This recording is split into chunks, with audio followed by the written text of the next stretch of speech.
Good evening, legends, and thank you for tuning in for another episode of Chat with Matt. And I'm really pumped to be chatting to an absolute legend tonight, Mark Daniels. And after a motorbike accident took his right leg in 2015, Mark Daniels made it his mission to test what was possible while living with a disability. Over the last 5 years, Mark has managed to snowboard, wakeboard, compete in powerlifting, biathlon, triathlon, more OCR races than people consider normal. He's also finished two 24-hour enduros while inspiring the start of a movement of adaptive OCR within Australia. Mark has appeared on 3 seasons of Australian Ninja Warrior. He won a bronze and gold medal at the 2018 Invictus Games, and he's currently training for the 2024 Paralympics in Paracanoe. Mark is taking what he has learned and is currently completing his fitness qualifications to specialise in adaptive strength and conditioning in Perth. Definitely stick around for what will be an incredible chat with this incredible bloke, and I'll bring him on screen so you guys can see him. Mark, how are you, man? Yeah, good, thanks, Matt. What's happening, man? You're over in Perth, so it's a little bit earlier over there. Oh, yeah, just at 5 o'clock here, so don't have training this hour, so it's quite nice to have an afternoon off. Nice. I've just messed these screens up, so just give me one sec. It's my first day. There we go. All right, man. Thanks for taking the time out of your busy schedule and jumping on for a chat with me. Definitely, No, really no problem. We've appreciate been it. trying to make this happen for a while, so glad we Well, finally got to sit down. yeah. It's hard. It's hard to make time, but no, I'm glad you did because it's man, I've wanted to talk to you for a long time. I've been lucky enough to run around a couple of courses with you and been lucky enough to chat with you a couple of times. And you're an incredible bloke, man. You've done some amazing things, and it's I think people are going to get a lot of value out of hearing your story and where you've come from, where you're heading, and what you're doing with the hand, the hand of cards that you've been dealt. It's an incredible thing. So, No, thank you. pleasure. So, guys, if you are watching live, give me a hashtag live in the comments. If you are watching a replay, give me a hashtag replay, just so I know who's jumping on. And I'll just make sure that we're live. Yeah, I think we are. We've got some people on. We've got about 9 people on, but everyone's creeping. Nobody's commenting. They're all just lurking, Mark. You've brought out the lurkers. I don't know if that's a good thing or a bad thing. I don't know. Ree's here. Here we go. Ree's here.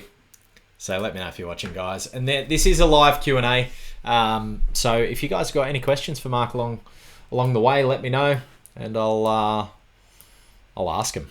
Almost anything goes. He told me to say that before we started. All right. Yeah, So what's that?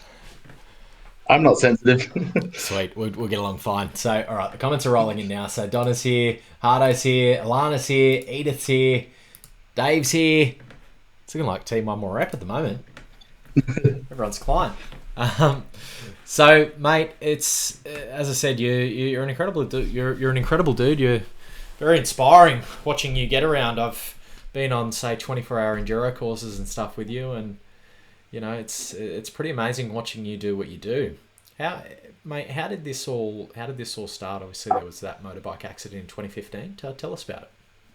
Yeah, so I got back from deployment on the 13th of December 2015. On the 17th of December, I was riding home from work, last day of work for the year. I had a distracted driver turn across my lane and T-bone me. It resulted in a broken neck, 11 broken ribs, punctured lung, ruptured kidney, heart was grazed, broken right femur, and that was broken in 4 places. Femoral artery was split. I was losing blood pretty rapidly, and luckily enough, someone actually had a tourniquet and put a tourniquet on my femoral artery to save my life. So I woke up after being in a coma for 10 days. I died 3 times. My heart had completely stopped while I was in the coma. Fuck. And yeah, I had no idea really what the fuck to expect. Like you come out of that, and it's kind of hard to accept what's happened to you. Yeah, definitely. And you said you had you just come back from deployment. You in the Navy. I think you Yeah, so I just discharged this discharged year. with them. Yeah. Yeah, so I discharged started this year, and I spent 8 years in the Navy as a marine technician. Yeah. Wow. So that was a good job, good career. But yeah, moved on to better things now. Yeah, and you said you'd just come back from a deployment, and that's like the holiday after the deployment, right? And what were you like, four Yeah, days so in? that was the last day I worked for the year. Then we were meant to get a month's worth of leave, so I planned holidays, traveling, like spending Christmas with the family, catching up with mates, all the usual stuff you do. Yeah, And yeah, that kind of got cut a bit short. fuck man. Spent Christmas in a coma instead. Yeah, that's right. So it was Christmas. Yeah, so it was a few days before Christmas, so kind of ruined Christmas to everyone that year. It's rough, and that's 2015, so 5 years ago. How old were you then, Mark? 22. Man, man, that's young. Yeah, grown up a lot since then. Yeah. So when you wake up out of the coma, 10 days, it's maybe New Year's then or somewhere around there. What happens, man? Um, you kind of get both sides of it. You get the thankful that you're alive side, but then the other party doesn't want to be alive. I was had to be handcuffed to my bed for 3 days straight because I tried to commit suicide and pull the breathing tubes out of my throat. Fuck. In my own head, I decided I didn't want to be alive. That I was going to be this cripple. It was going to be a burden on my family, on society, and I didn't want to do it. I didn't want to be that weak person. I'd always been such a strong person. So in my head, the only way forward was to take my own life and remove that responsibility from anyone. How long did that sort of last? I was diagnosed with PTSD. So mental health has definitely been a huge battle. I don't think it ever goes away. There's most days the first thing you think about when you wake up in the morning is suicide. Yeah. Being an amputee is tough. The pain that you go through, all the surgeries, the setbacks you go through, every day is a challenge. So I think for that, like the suicidal thoughts, you get them every day. You just learn to live with them. Fuck.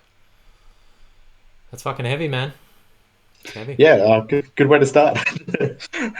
I knew it was going to be a heavy one. I was sort of ready, but that was heavy. So what did the recovery look like? You know, obviously I met you when you were tearing up OCR courses and doing 24-hour races and crazy shit. There was obviously a bit of a journey from 2015 to that point. How did that sort Yeah, of turn around? so like, I was broken. There was no other word to describe it. I was in a brace from my neck all the way down, ribs, like legs were just destroyed. Couldn't move. Had the broken neck, so I literally had to be moved by someone 24 hours a day. I would lie in bed waiting for my dad to get home from work to actually move me because I couldn't move myself. Yeah, it was pretty rough. After 3 weeks, my surgeon agreed to send me home so I could do some recovery at home.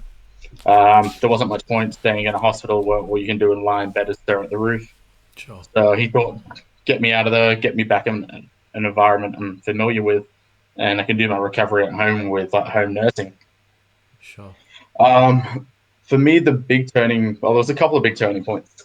One of them was while I was in hospital, and to go from that suicidal ideology and making that decision to kill myself to then wanting to actually make the change to live.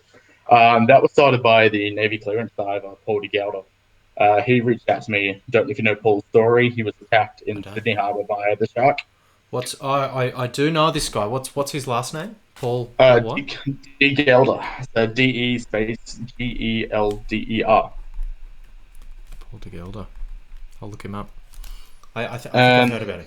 literally, yeah, literally saved my life.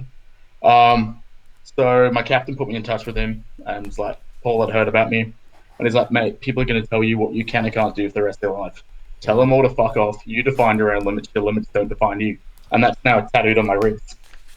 That's fucking awesome. I then read Paul's book and started finding out how he went about it. Like, he had lost an arm and a leg, so he was in a much worse situation than me. And then from there, I was like, okay, how do I do this? There's pictures in Paul's book, like 3 days after losing 2 limbs, of him doing one-arm pull-ups in his hospital bed. Like, the man is literally a machine. What a weapon. Yeah. But it's with more, his book I read was called No Time for Fear. And it was more about the mind frame and the attitude you have to be able to go through something like this and come out like bigger and better than you were before. Yeah. So from there, I started researching. It was like, what can amputees do? What can people with disabilities do? All I'd known is that people with disabilities can't do shit. I was an able-bodied person. I had no exposure to people with disabilities.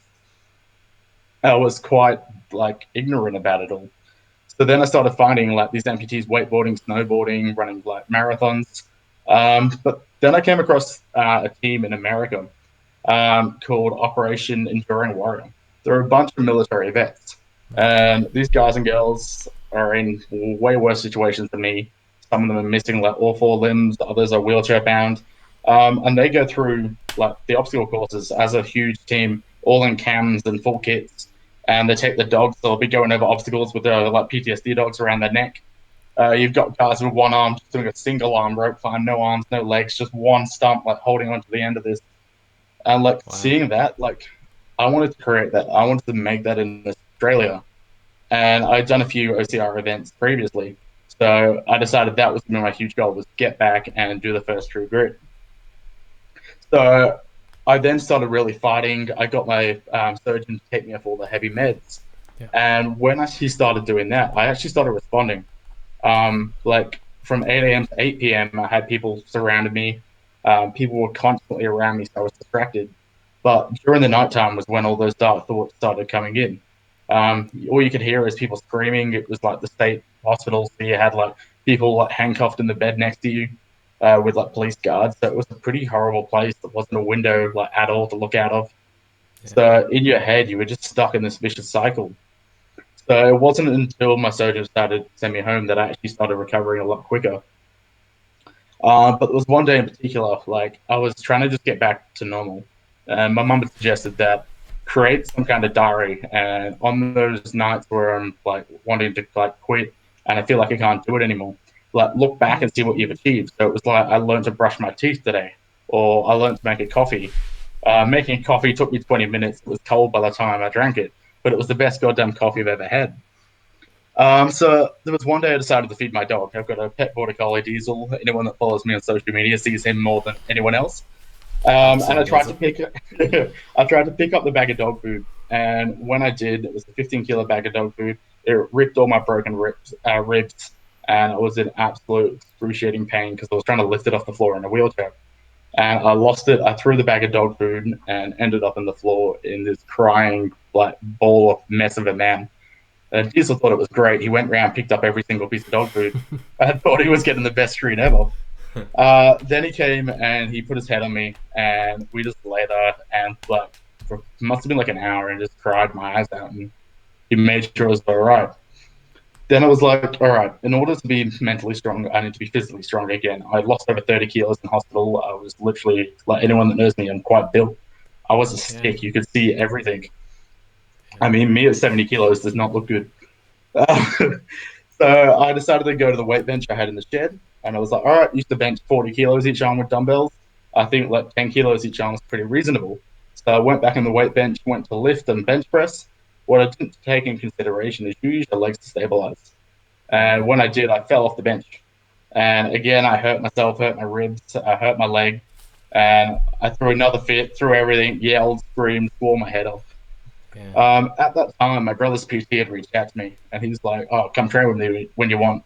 So I spoke to my brother, and he's like, "Come to our session in the morning." So he came, picked me up the next morning, and took me to the gym. Um, I was so stubborn and like opposed to this idea, but I thought I would go anyway. And I met Dimitri, and he's like, "All right, let's see what you can do." And I was like, "Well, like, what makes you qualified to train me?" I was like, "Do you have any like experience with people with disabilities?" He's like, "No, not really." I'm like, "Have you like done any research?" He's like, "No, not really." I was like, "Well, then why do you think you're qualified to train me?" He's like, "Well, I'm not, but I'm the only person here like that actually gives a shit to do it."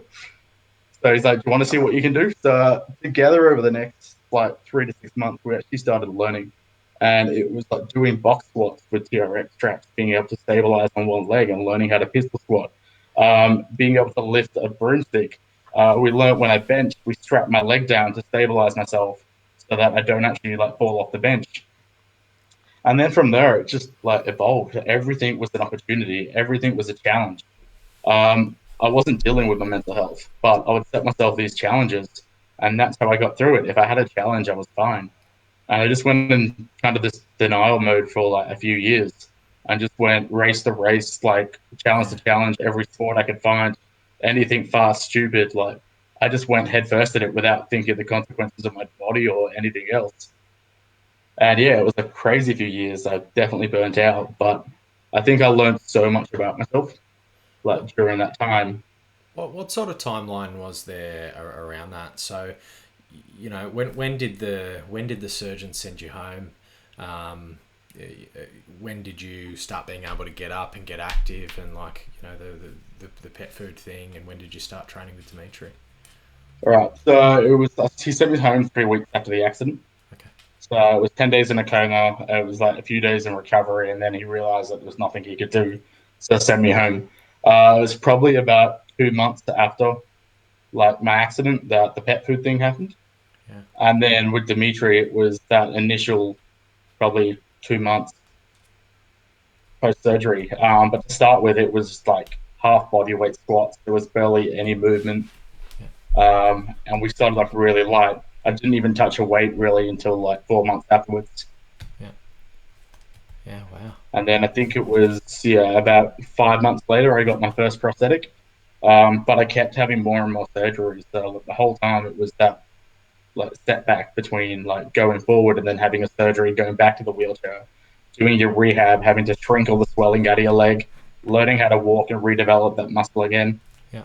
And 5 years later, that's still happening. Why is that happening? I've seen the time that I've known you. I've known you to have a few surgeries. Why is it that you kept going under the knife? Initially, I had 40 degrees bend in my right knee. So I started off as a amputee that was below the knee. So I still had my knee joint. I still had that function. Okay. But it was only 5 centimeters below the knee. So I had very limited like movement. We used to try and like, I'll put the prosthetic on, put a seat belt behind my head. And I used to pull the prosthetic over my head to try and force as much flexion as possible Yeah. out of the knee to try and stretch it. And the most we ever got it to was like 45 degrees. So when I walked, my leg would come out the side. When I did obstacle races, it was always with crutches. I couldn't ride a bike. I couldn't run. Like I was going to have such a limited life. Okay. We tried another, I think, 5 surgeries to make that work. And every time we're like, this is it. This is going to be the one that's going to work. Yeah. We would do the recovery and rehab. And then that didn't work. So after 14 months and I think 14 surgeries, I made the decision to have a second amputation and have my knee amputated. Right. Is that because you knew it was you were going to get more functionality out of the knee? In my head, I did. All my surgeons and doctors advised not to do it. Okay. Like, it gets a lot more expensive. So, like, the most expensive below the knee prosthetic is 60,000. The most expensive above the knee prosthetic is 160,000. So, Okay. not only are you looking at a lot more cost, you're looking at a lot more hard work. It's a lot easier to be able to walk with a knee joint than Sure. with a prosthetic knee. And they were quite concerned because it's not one of those things you can put back on if it doesn't work. Yeah. It's a life changing decision. Yeah. When did you choose to do that? That was 2nd of March 2017. Wow. Wow. I've got a few comments we're just going to bring in. I just saw one that flared up. Can you see the comments? I can see them when you link them up. I can't see them when they're down. Okay, I wasn't sure. Kirsten Andrew says Hollywood. Hey, Kirsten, how you going? Sean's here, Brett's here, Dom's here, and Kara's here as well. So definitely fire your questions for Mark. So obviously the financial costs to amputating above the knee, and the doctors advised against it from a functionality standpoint. How did that pan out? Why did you make that decision? What brought that on? I guess in my head, I was sick of gambling. Okay. Every time we went in for another surgery, it was a gamble if it was going to pay off. And after 14 of them, like, I stopped believing in doctors. I stopped believing that they knew what they were talking about. When someone says, yeah, this is going to be the thing that changes, you believe them. And then it was getting to the stage that I was that sick of it. I wanted to live my life. My friends were out. I mean, I was 24 by that stage. My friends were partying, like traveling the world. And every year I was back in having more surgery, doing recovery. I never actually got to experience like the best years of my life, which were like your early 20s. and I was so restricted by my knee. I was always in pain. I never had the function I wanted to be able to perform at the level I wanted. So I made the decision, instead of being held back by my knee, I was just going to get rid of it and then deal with the consequences. That's a big call. How has Yeah. it panned out?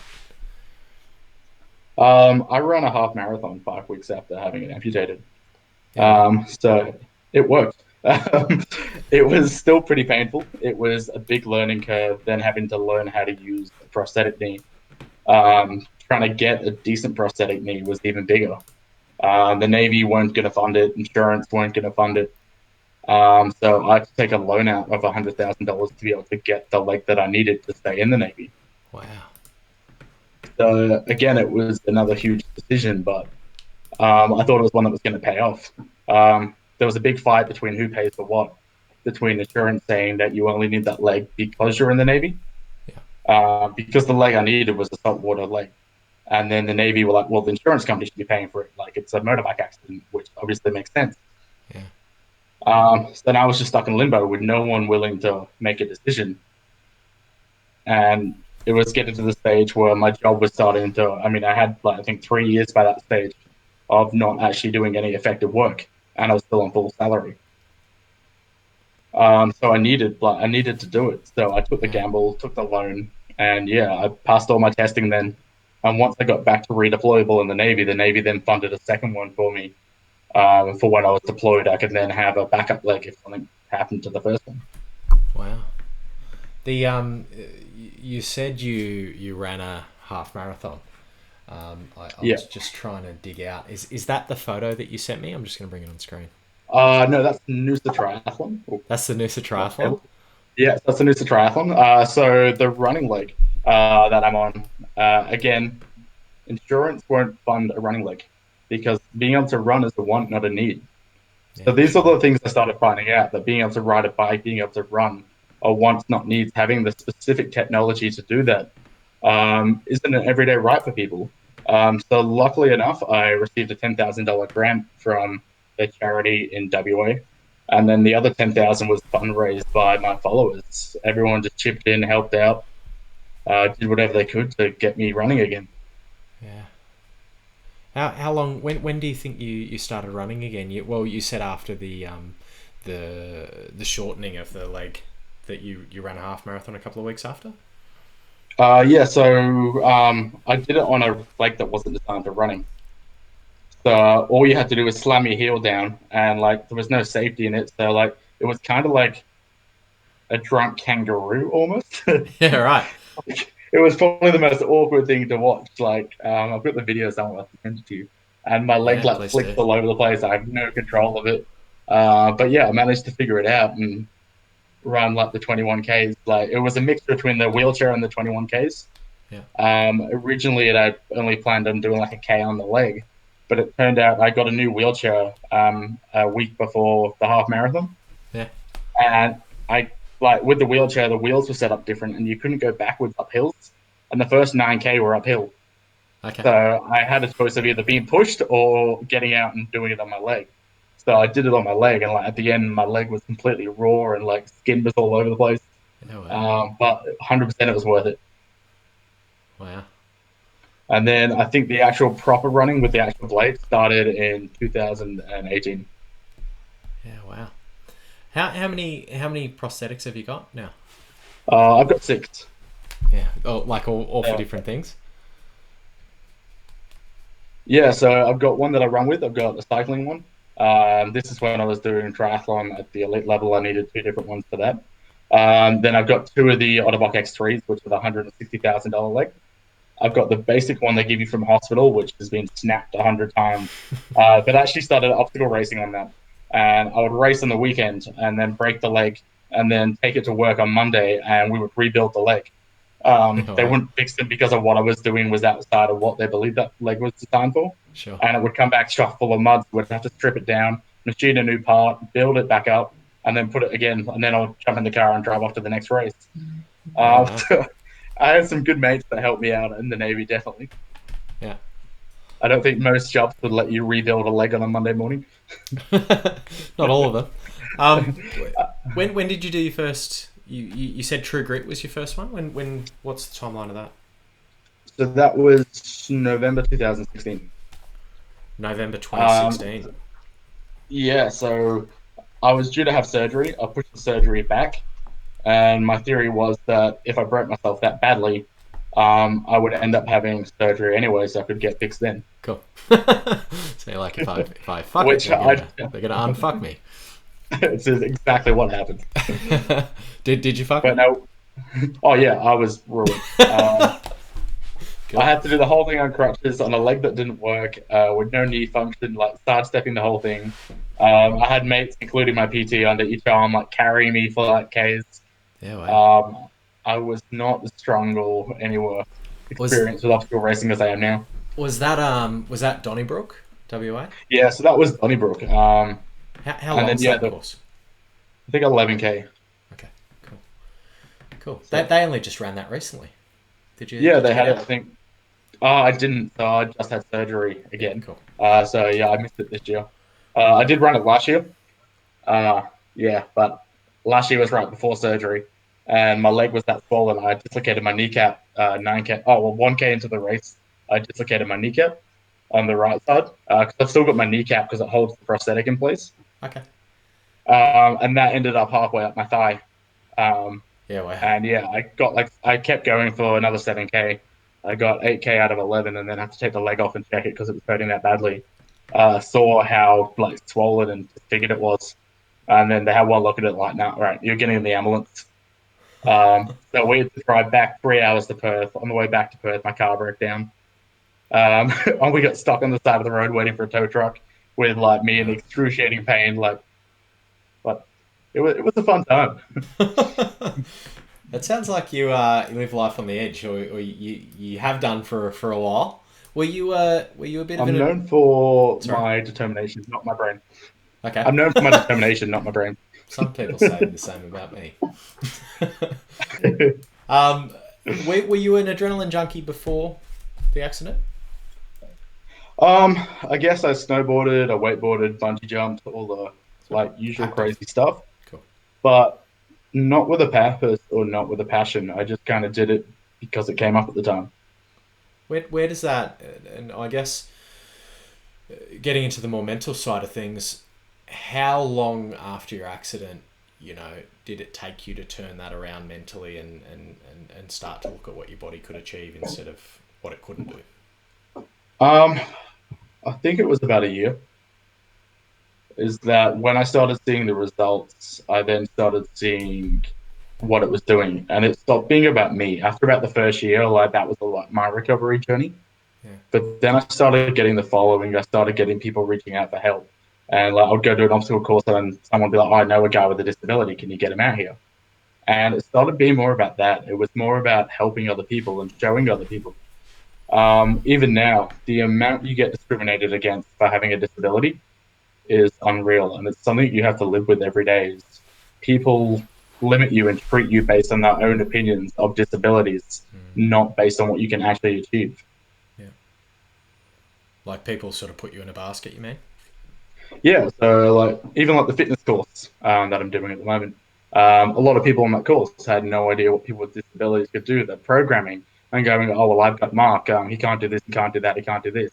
Had one look at the program. There's not one thing on your program I need to change. So it's what they feel they would be able to do if they have a disability, not what you can actually achieve. Yeah. And I think there's a level of that just in life in general. Like if somebody tells you you can't do something, it's usually a limit of their own beliefs. Yeah, definitely. But the fact that you, I guess, have to deal with that every day is just another layer of something that isn't great about the situation. But how have you learned to deal with that? I guess you can always tell me what I can't do. I'm going to show you exactly what I can do. And you can sit there and you can have an argument with someone, or you can try and educate them. But people with that opinion generally aren't educated people about the situation anyway. Yeah. So there's no point trying to argue with them. The best way is to actually show them. Like first day in class, I went and did a rope climb, I flipped upside down, like you see me do 100 times at OCR events. Kick the belt. And just watch everyone's jaws dropped. And it's just, you've got to get people out of the comfort zone, get them to question what is possible. when you start making them believe that people can achieve stuff with disabilities, then they start believing it themselves and they go, oh, well, how can I help? What can I do to do this? I think to start with, when I appeared on the OCR scene, everyone's like, oh, what's this guy doing? By the end of it, everyone's jumping in. We had people with like all different disabilities, and everyone's like, let's go. And like, people had more fun joining in with my crew than they did racing by themselves. Yeah. It's a fun crew, man. It's a fun crew. I've been on finish lines with you when the leggy comes out. It's a fun crew. I haven't done a leggy this year. It's been a quiet year. It's been a quiet year for everyone. There probably hasn't been any leggies going around, to be honest. For anyone who doesn't know, what a shoey is. So if you're from Western Sydney or what's the region in Perth that's equivalent to Western Sydney? Rockingham. Yeah, if you're from there and you've ever seen anyone drinking out of a shoe, that's called a shoey. Mark Daniels is known to pass around his leg filled with liquor at the end of a finish line and drink Spartan beers out of his leg. It's pretty amazing. Yeah. I don't know how many people have drank out of my leg. A couple that I've seen. Yeah, a few people have been inside me. That's you said you said it became about the people in the community that were also getting out with you. I spotted a comment. Jenny's here live too. Hey Jenny, how you going? I think I've got a call with you tomorrow. I think I saw on my calendar, Jenny. Alana had a question when you were talking about crutches earlier, and Alana's one of my clients, but she wears one of your Australian Adaptive OCR jerseys as well. She does. I do know Alana. Yeah. How do I find using crutches on course? Get a good set of crutches. Those crutches become your legs. On the stuff where you can't wakeboard going through obstacles, or the mud gets that bad that it's going to really inhibit your weight bearing, the crutches will actually be able to help you. Your general hospital crutches aren't going to do the job. I use a set of crutches called Ergobalm, which are about $500 chipped in from the States. And they've got. How do you spell that? Oh, Jesus. ERGO. Yeah. BAUM. Cool. And yeah, so these crutches, I've absolutely destroyed them. They've been snapped. They've been javelined across waters. They've been dragged through mud. We've lost the bottom of them on so many races. But literally, they've got me through so many races. I've used them on both 24-hour races, and they've helped. I always carry a roll of tape with me, just in case they fall apart, which I think the right one is held together with a lot of tape. Is that the tape's just a field repair kit? But after 4 years of racing on these crutches, they're still going strong. And yeah, so they have like grips that actually really mold around your hands. They take a bit of your weight through, and they've got grips on the bottom, the actual grips like a T intersection. So you've got more surface area on the ground to give you more grip. So definitely investing in crutches does help. I think I can bring them up on screen. Just give me 1 sec. Right. Can you see That's that? them, yeah. Yep, that is them. Ergobalm. So, and I've seen you on the True Grit course with those. They start off with lights, whistles, bells. Yeah, they disappear pretty quick. Yeah. Like most OCR gear. Yeah, it's just trashed. Yeah, it's got to be made tough. Yeah, Alana is doing a full trifecta at Spartan this weekend. I was actually talking to her this afternoon, and she was sort of floating the idea of crutches, and I thought that a better idea would be hiking poles just to give her that little bit of assistance. But these are obviously next level again. There are like independent ones, so you can get ones in between that. If you can get anything better than hospital crutches, they will help.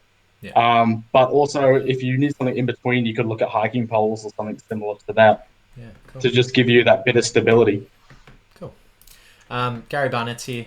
Sean Lewsome says, Mark, you're an absolute fucking legend. You're an inspiration, man. You're totally blowing me away, and good on you, kick ass. Thanks, Sean. He's hitting his first Spartan this weekend as well. He was going to do a sprint. Kill it, mate. He was going to do a sprint. I might have talked him into signing up to a super. Oh, good. Reese says you're only limited by your imagination. How has that changed for you? You know, when you were on this road to recovery, and you sort of said it was about a year before you started to go, what can I achieve? How has that grown? How have you, like, I assume you know you can achieve more now than what you could 4 years ago. Is that the case?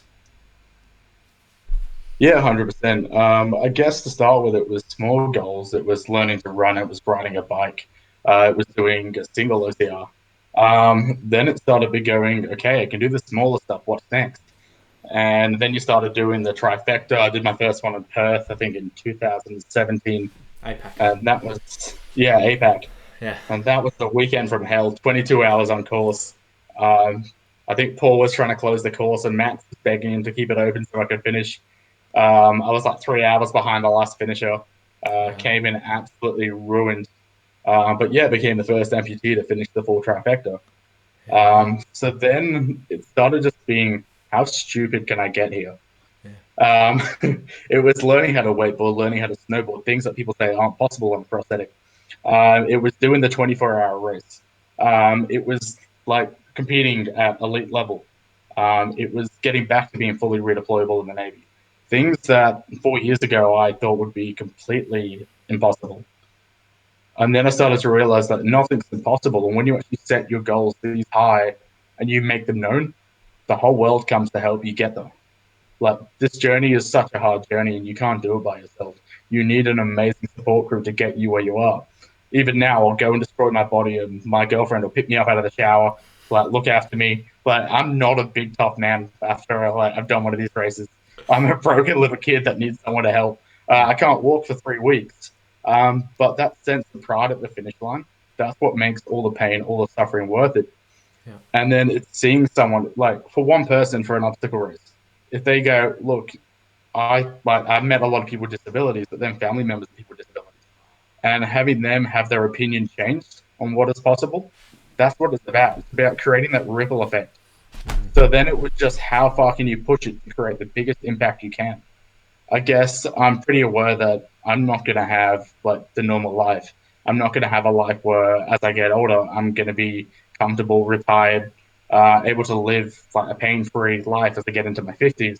So while I'm young, I want to do as much and create such a legacy that I created something that can really live on and be like carried on after my time is done.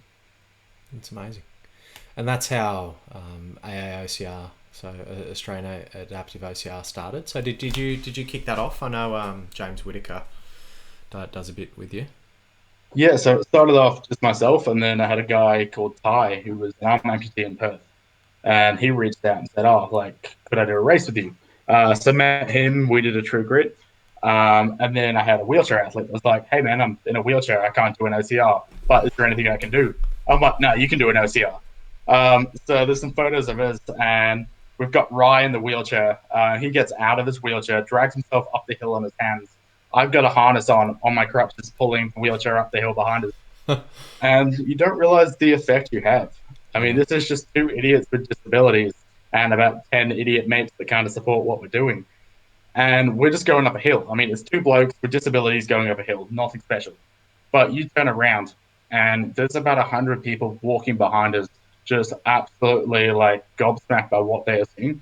That when everyone's on an OCR course, they're in their own world of pain. And then you get to witness something like this that makes you think that the pain I'm going through right now is nothing compared to what these blokes are pushing through. Yeah. And like, you man up, you toughen up, and any excuses you have. And it's not about being that inspiration porn for people, because honestly, I hate that. I hate that people have to use me as an inspiration because they're too lazy to put in the work in the first place. Like, if you've got to like question that a one-legged guy makes you get off the sofa, like to actually go to the gym, then you should be questioning why you're sitting on the sofa for so long in the first place. It's a good point. And It's a but good it's point. about making people question their own excuses. Yeah. Yeah, it certainly And puts yes, things in perspective, man. And look, I've lived that because I've been on a 24-hour course with you in my own special level of pain at 4 in the fucking morning, and you're running, and then you pass Mark Daniels doing the fucking ammo carry, and you're like, what the fuck am I whinging about? Like, you know, now I got to fucking man up. You know, he's out here with his crutches carrying the fucking ammo thing up the hill. Like, you're fucking amazing, dude. Yeah, so that's it. And then we started just getting more and more people on board. We had James reach out and say that he wants to sponsor every like adaptive athlete for the first Spartan sprint. So again, like a lot of this comes down to cost. Is that we all know from buying all the gear how expensive this gets, and doing something you might have to pull out 1K in and forking out $130 when you're spending like hundreds of thousands of dollars on prosthetics, wheelchairs, mobility aids. Like you've got to weigh it up. Like, is this something that I can achieve? Or am I kind of wasting my money and I could put that money towards my next wheelchair or my next prosthetic? And having people like James that are willing to help us and get to where we need to get and give people the chance to actually gamble if they can do it or not. Like, that's the biggest thing. Mate, I think it's an amazing cause. I think I met Ty. Was he at a 24-hour? Yeah, so Ty did the first 24-hour I did. I think that was 2018. 18? Yeah. Yeah, so there was myself and Ty out there. Then we had another leg amputee who had a few issues had to pull out halfway through the first lap. And I think Owen was with you as well. Yeah, Owen, my twin brother, for those that don't know, is always beside me on these courses. Yeah. He's as stupid as I am. He pushes me through. Generally funds most of the stuff I do as well, so he's a bit of a sponsor. Awesome. But yeah, he's always there beside me. Awesome. Getting the sponsor shout out. He's a nice guy.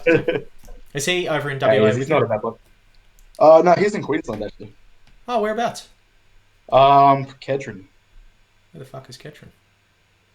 North side. Of Brisbane. Yeah. Oh, okay. He's pretty close. I'm on the Goldie now. I might have to talk him into coming on a hike with me. Mate, he can probably hook you up with some Red Rooster as well, I think. Some Red Rooster? Owen is like Red Rooster Tycoon. Awesome. I do like Red Rooster. Yeah, I'll have to talk him into coming on a hike with us. I'll probably only get him to one because he'll turn up and go, what the fuck's wrong with you? You're making us do push-ups and squats and all sorts of stupid shit. I trick him. I trick him into hikes. Alana said, thanks Mark, appreciate the advice and hearing your experience with the Ergobalm crutches. We'll look into for the future. Funzy's here. Alana, shoot me any other questions you've got. Sweet as. Funzy's here, a little bit late but live.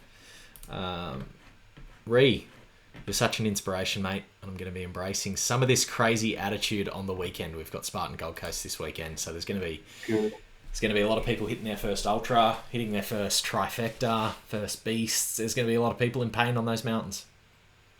Good. I'm bloody upset I'm not going to be there this weekend. Flights from Perth are a bit unreasonable at the moment. Are you guys allowed in? I thought Mark McGowan's just like, fuck that, we're a republic. It's not happening. I think Queensland was still good. I think we've shut off to Adelaide again. But yeah, I don't know. It's a bit of chaos over here at the moment. Yeah, my sister lives in Perth, and she's just like the premier over there. He's just like, we ain't letting anyone in. We're just. He's not a bad bloke. I met Mark a few times. He's pretty supportive of what we do. Yeah, he's a good bloke. He's ex-Navy as well. Is he? Yeah, so a big supporter of veterans and all the veteran stuff I do. So, nice. Not a bad bloke. I think, he's pretty strict on the borders, but looking at the rest of Australia, I think that's kind of the only reason we're in such a good state at the moment. Yeah. Look, I think Perth is the most isolated city in the world, I believe. Like, geographically. I think COVID can't find us on the map yet, so we're kind of okay. Yeah. It's a pretty cool little place, Perth. I don't even know if it's a city. It's a town. But I've been over there a couple of times. I was working in the mines over there for a while. But I'm going to try and get over there for... I was going to try and get over there for True Grit, but COVID had other plans. But I'll try and get over for Fringe Festival. So I usually try and get over around February. Do you ever go to that? Fringe is a bit of fun. I've been to Fringe a few times. Normally go to a few comedy shows during Fringe. Yeah, it's pretty cool. Not too bad. It's pretty cool. It sort of takes over the city there. Yeah, it's weird stuff. And you guys, so have you got many events over there? Like, we don't. Shannon Daly's has just started his one. Shannon Which Daly. name is, Um, yeah, he started his OCR company with a couple of his mates. is that Shannon's company? Yeah, I was I'm chatting pretty to sure. Shannon like a fucking week ago, and I actually think I missed your comment too. I think I went in after, and I think you'd commented, and I Yeah, must and have I just missed it. jumped in and gave Shannon a bit of shit. Let me find out. Yeah, the Red Dust OCR, that's it. Yeah, yeah. I remember talking to Shannon about, yeah, I remember talking to him about starting it. And I think him and a few of the guys have started it together. I he didn't say he was involved with that. He said it was happening, and he'd been there, and it was fucking awesome. He's like a fucking undercover Maybe he's CEO. not. Maybe he's like, yeah, maybe he's. I mean, I might be giving everyone a wrong buzz here. I probably That's all right. should have done my fact That's check first. But I remember him talking about it actually starting, and he was it's helping out with it. I it's don't a know if tight he runs it or. it's a tight community over there, and I'd say I'm actually going to chat with Dion. We connected a little while ago. I'm going to chat with Dion probably next week, probably Tuesday after Spartan. He actually messaged me direct and said, "Is Mark going to join us for Kinetic next week or in 2 weeks? Are you going to be Um, covered?" I'm still a bit broken, still in a Okay, wheelchair. This is my mobility at the moment. cool. Um, but yeah, look, if they need a volunteer, I can come and help out wherever they need me. Yeah, cool. Man, OCR's always looking for more volleys, but That's it. it's It's what it's makes the community happen. definitely, man, definitely. It's a pretty tight community too, so it's always good to see each other helping, everyone helping each other. Um, when you when you first sort of started getting moving again and getting active again, and you wanted to start pushing those limits, what was the first thing that you tried? I think the first thing I tried was powerlifting. Okay. Is that was kind of where my focus went to. That I wanted the Paralympics, and I was already doing like a lot of lifting with my PT. So it kind of just seemed natural. Like I was already benching, already deadlifting, already squatting. So I went into powerlifting, and I was doing three comp lifts. So I was competing in the GCC comps in WA and competed at the state titles for that. But I was competing against able-bodied people Oh wow. because there wasn't really any. There was two other powerlifters who were both paraplegics. Then, as I started finding out more about powerlifting, unlike any other Paralympic sport, it's based on weight range compared to disability level. Okay. And that was kind of the defining factor that meant I couldn't do it because I was 100 kilos, but I'm lifting against paraplegics that are 100 kilos. Yeah, but they've So got they've both got legs and a legs. lot more stability. Yeah. Yeah. They've got, so you end up benching on a flat bench, like it's a full length bench. So you're lying down, you're Okay. strapped down to the bench, so it's isolating just your upper body. Okay. Um, so everyone's even. It doesn't matter like what disability you have, you're Yeah. still lifting with the same muscles. But then for them, they have legs like matchsticks that will Yeah, they're weigh like nothing, they're rigs, man. and then they've got torsos that are like a bloody like bull. Yeah. And these guys are benching like 230 kilos. Like, Yeah. Wow. and like I was maxing out 120, but Yeah. so like really I had no chance. Yeah. Okay. And where'd you go from powerlifting? Para triathlon was next. Yeah. Cool. Straight into a triathlon. Yeah, so but I put on all this body weight and size um, from my powerlifting, and you try to get me into a tri suit, and it wasn't a pretty look. Uh, the swim, I've always been a swimmer, so I was competitive in the swim. Okay.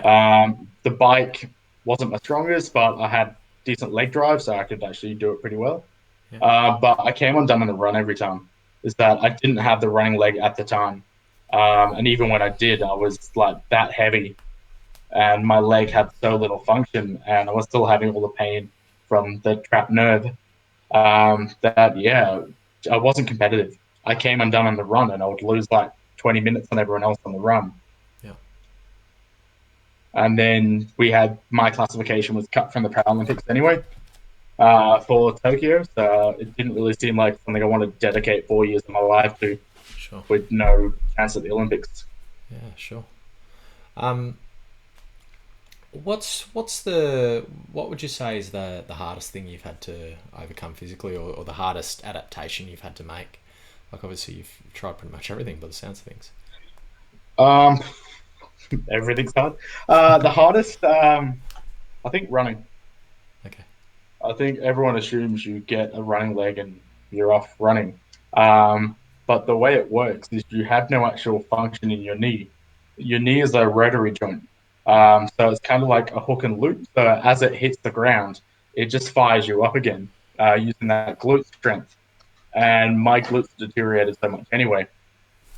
So you just bounce off it. You've got to like then stabilize on your left leg and then jump off that one back onto your prosthetic.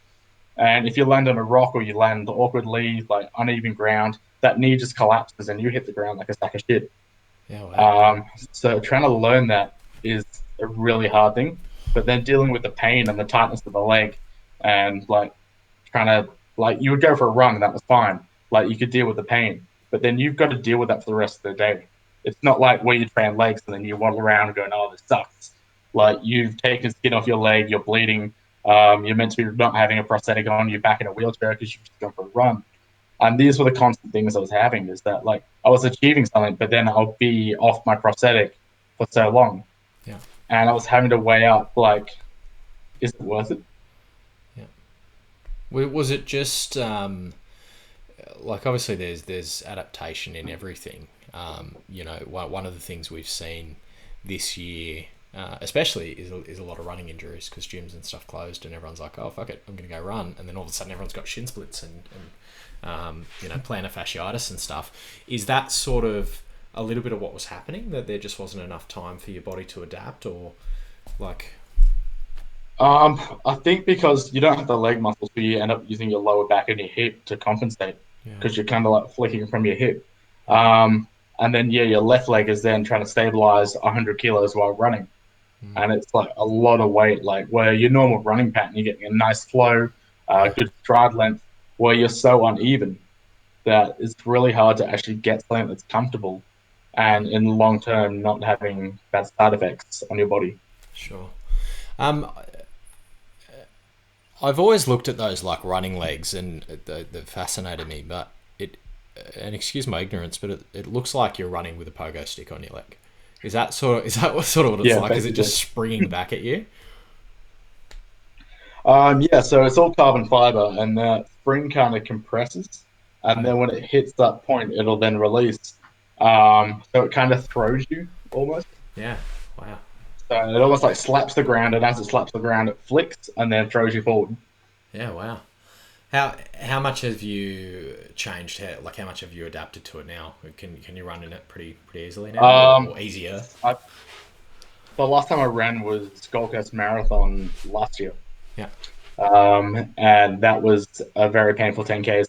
One of my sponsors, ASICS, they fly me around to all these events.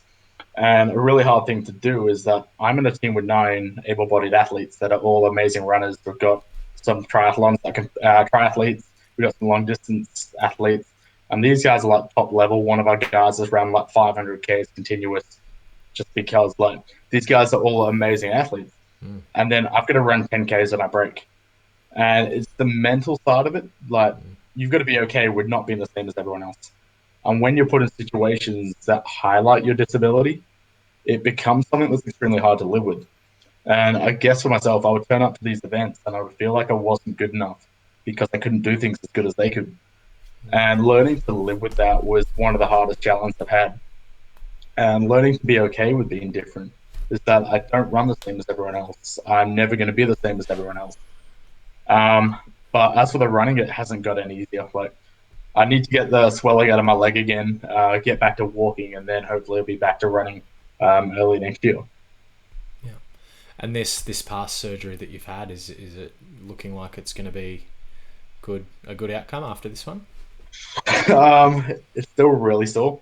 So my sciatic nerve, when I broke my femur, and they reattached that and put the rod from my hip to my knee, my sciatic nerve was trapped in the two like fragments of my femur. So every time I've been moving, extending, walking over the last 5 years, it's been like grabbing that nerve, and as it's tried to pull, it's been stuck. Um, so it's been a lot of pain.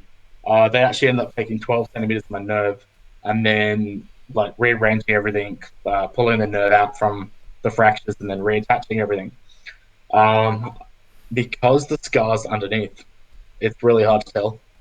I keep like popping it open during training and bleeding all over the place.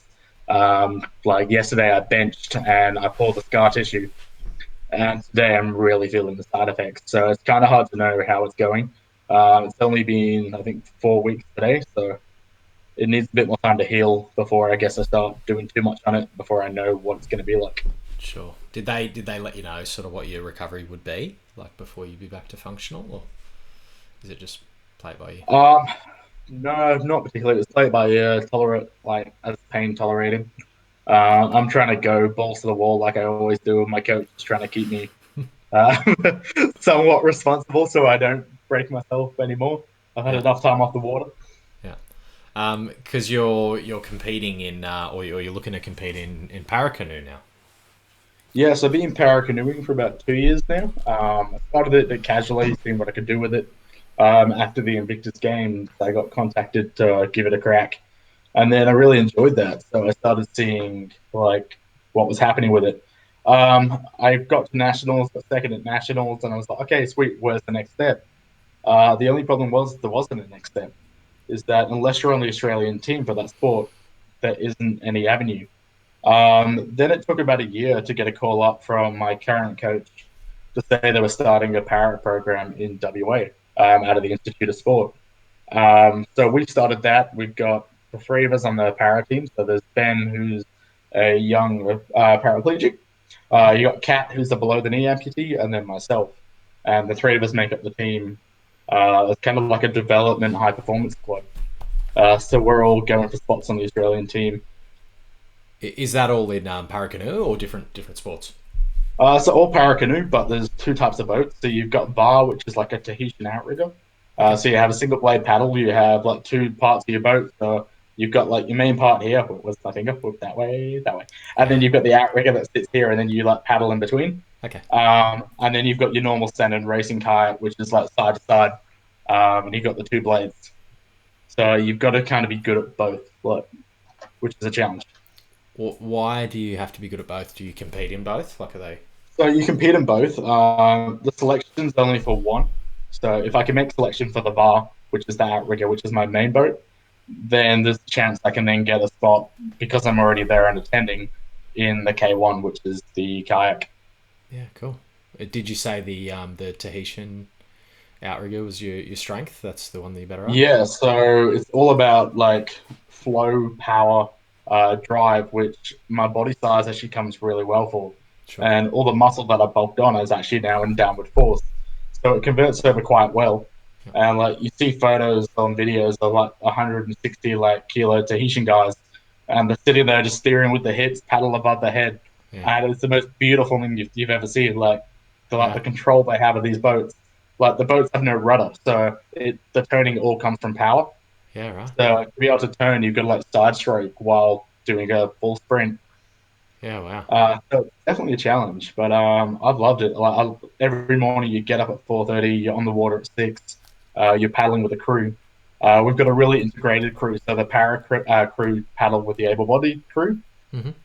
and we all just train together. Same environment, everyone's adapted, got used to having people with disabilities around, which to start with was a bit of shock, but like the teams are just like gelled so well now that no one even bats an eyelid. Like you get off the water and all the able-bodied run up, grab your wheelchairs, grab your legs, Yeah. and it's quite a That's weird awesome. thing to see all these legs and walking devices just come out of the like shed. That's awesome. It's awesome. Um, when's the Olympics that you're hoping to go for? Is it So there's 2024? 2021. That's 2021. still a tiny possibility. I've got to pull out some pretty amazing times to qualify for that. Yeah. So pretty realistically, I think 2024 is an option. Cool. I haven't closed the door in 2021. I'm still pushing hard. But yeah, I'm gonna have to pull out some good numbers to be able to make qualifying for that. Yeah. Cool. Does your leg slow down at all with that? Like the recovery of your leg? Obviously, you'd be a little bit weaker, and Yeah, as your body's it, healing. But so I had to take 3 weeks off. But now the issue is because it's a lot of leg drive, which is kind of surprising. Like upper body sport, most people would think, but there's a lot of leg drive in kayaking. So not being able to really use that, pulling the scar tissue, with it being underneath the seat, sits right against where that scar tissue is. Sure. So it's been having to tailor it back a lot, and really changing things up. And it's just been as tolerated. So like my first session, I did 11 minutes out of a like hour and a half session. Yeah. And I had to stop, and I was like, right, okay. Like, but then it's changing that mind frame to be giving 100% of what you can do that day. Yeah.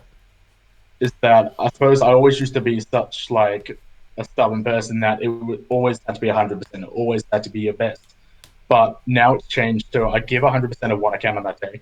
With mental health, with everything else that happens, we have those bad days, and it's about making that allowance for that bad day, but still pushing to do 100%, do something, get off the sofa, get yourself out of bed and train, and generally you're going to feel a lot better. Yeah. Yeah, definitely, man. Definitely.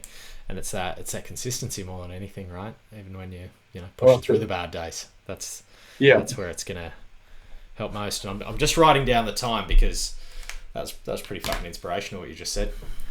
Might cut that out. Mr. Whitaker's here. Says, hey legends, looking good, Mr. Daniels. Oh, We all miss you. James, you missed your shout out before. We gave you a good shout out. Yeah, man. Everyone head over to OCR Races Australia. You had your moment, Great James. sponsor of the team. Um, But miss you too, mate. yeah, we're all just on a weird gap year this year. Everyone's 2020 plans become 2021 plans. That's definitely true. Thank God for social media. Definitely. You said before, really early in the talk, you said that for years you were just pushing and pushing and going from goal to goal, and that was sort of sustaining you. I got the impression that meant you were sort of burying some stuff that you weren't dealing with. Yeah. Can we talk about that a little bit? Yeah, so my mental health after the accident, like I was a 22-year-old. You don't have mental health issues. People with mental health issues are weak. And that was my opinion because I'd never been through anything that had pushed me, that had tested me, that made me actually question what it meant to be a man, what it meant to be strong. And although I was aware that I was struggling, I refused to actually take the time to stop, reflect on what was happening. The Navy made me go and see psychologists, and I told them what they needed to know to tick the boxes so I could get back to doing what I wanted to do Sure. because I didn't have time for it. I refused to make time, but I guess the main reason was I was scared. I was scared of being vulnerable and actually what happens when you take the time to stop and realize that you're not okay. I didn't know how to not be okay. I guess we're so used to putting on that fake smile, posting all the good stuff on social media. Everyone thought I was this guy that went around doing all this inspirational stuff because I showed people exactly what I wanted them to see. Yeah. I showed them the best parts of my life. I didn't show them that every night I was bawling my eyes out in bed, an absolute mess, like making suicide plans, unable to get out of the bed in the morning, like drinking ridiculous amounts of alcohol every day just to cope. And I think everyone just thought, oh, Mark likes to party hard, but really I was using alcohol to cover my own insecurities. I mean, you can probably recall at a few Spartans I've been pretty intoxicated at times. You and me both, man. I Yeah. I quit drinking a couple of years ago now, but yeah, I used to get pretty fucking loose. And Yeah, I think a lot of us are guilty of that. That we're and not okay with not being okay, so we drink, we party, we hide our own insecurities. yeah, Really, it took, I think, what happened last year in Perth for me to realize that I wasn't okay. It was just a chain reaction. So I had the kneecap happen, I had surgery. That didn't work. I was still in so much pain after being promised that this was the last one, this was going to work. I then got medically discharged out of the Navy for my PTSD, and my body was falling apart. So I lost the career that I loved so much. I was meant to go to the Invictus Games, and that fell apart. With COVID, we weren't able to travel to the Netherlands. yeah, I was drinking more and more. I was relying on painkillers. I stopped leaving the house, and then I had to go a Ninja Warrior, and I failed. Like I fell like off the obstacle early, and in my head, I was such a failure, such a mess of a person. I didn't have a job. I didn't have a purpose. I couldn't do anything. I didn't have Invictus anymore. I didn't have Ninja Warrior. I was worthless, and I didn't have a reason to get up. I didn't have a reason to fight. I wanted to commit suicide so badly, and I think the only thing that stopped me was the people in my life that I didn't want to hurt, because I knew that if I did it, I wasn't taking the pain away from me. I was passing it on to them, and that was probably the only thing that stopped me. And it was a conversation with my girlfriend that she said, I can't do this anymore. I can't be with someone that doesn't want to help themselves. And I guess that was the turning point that actually made me realize that I needed the help.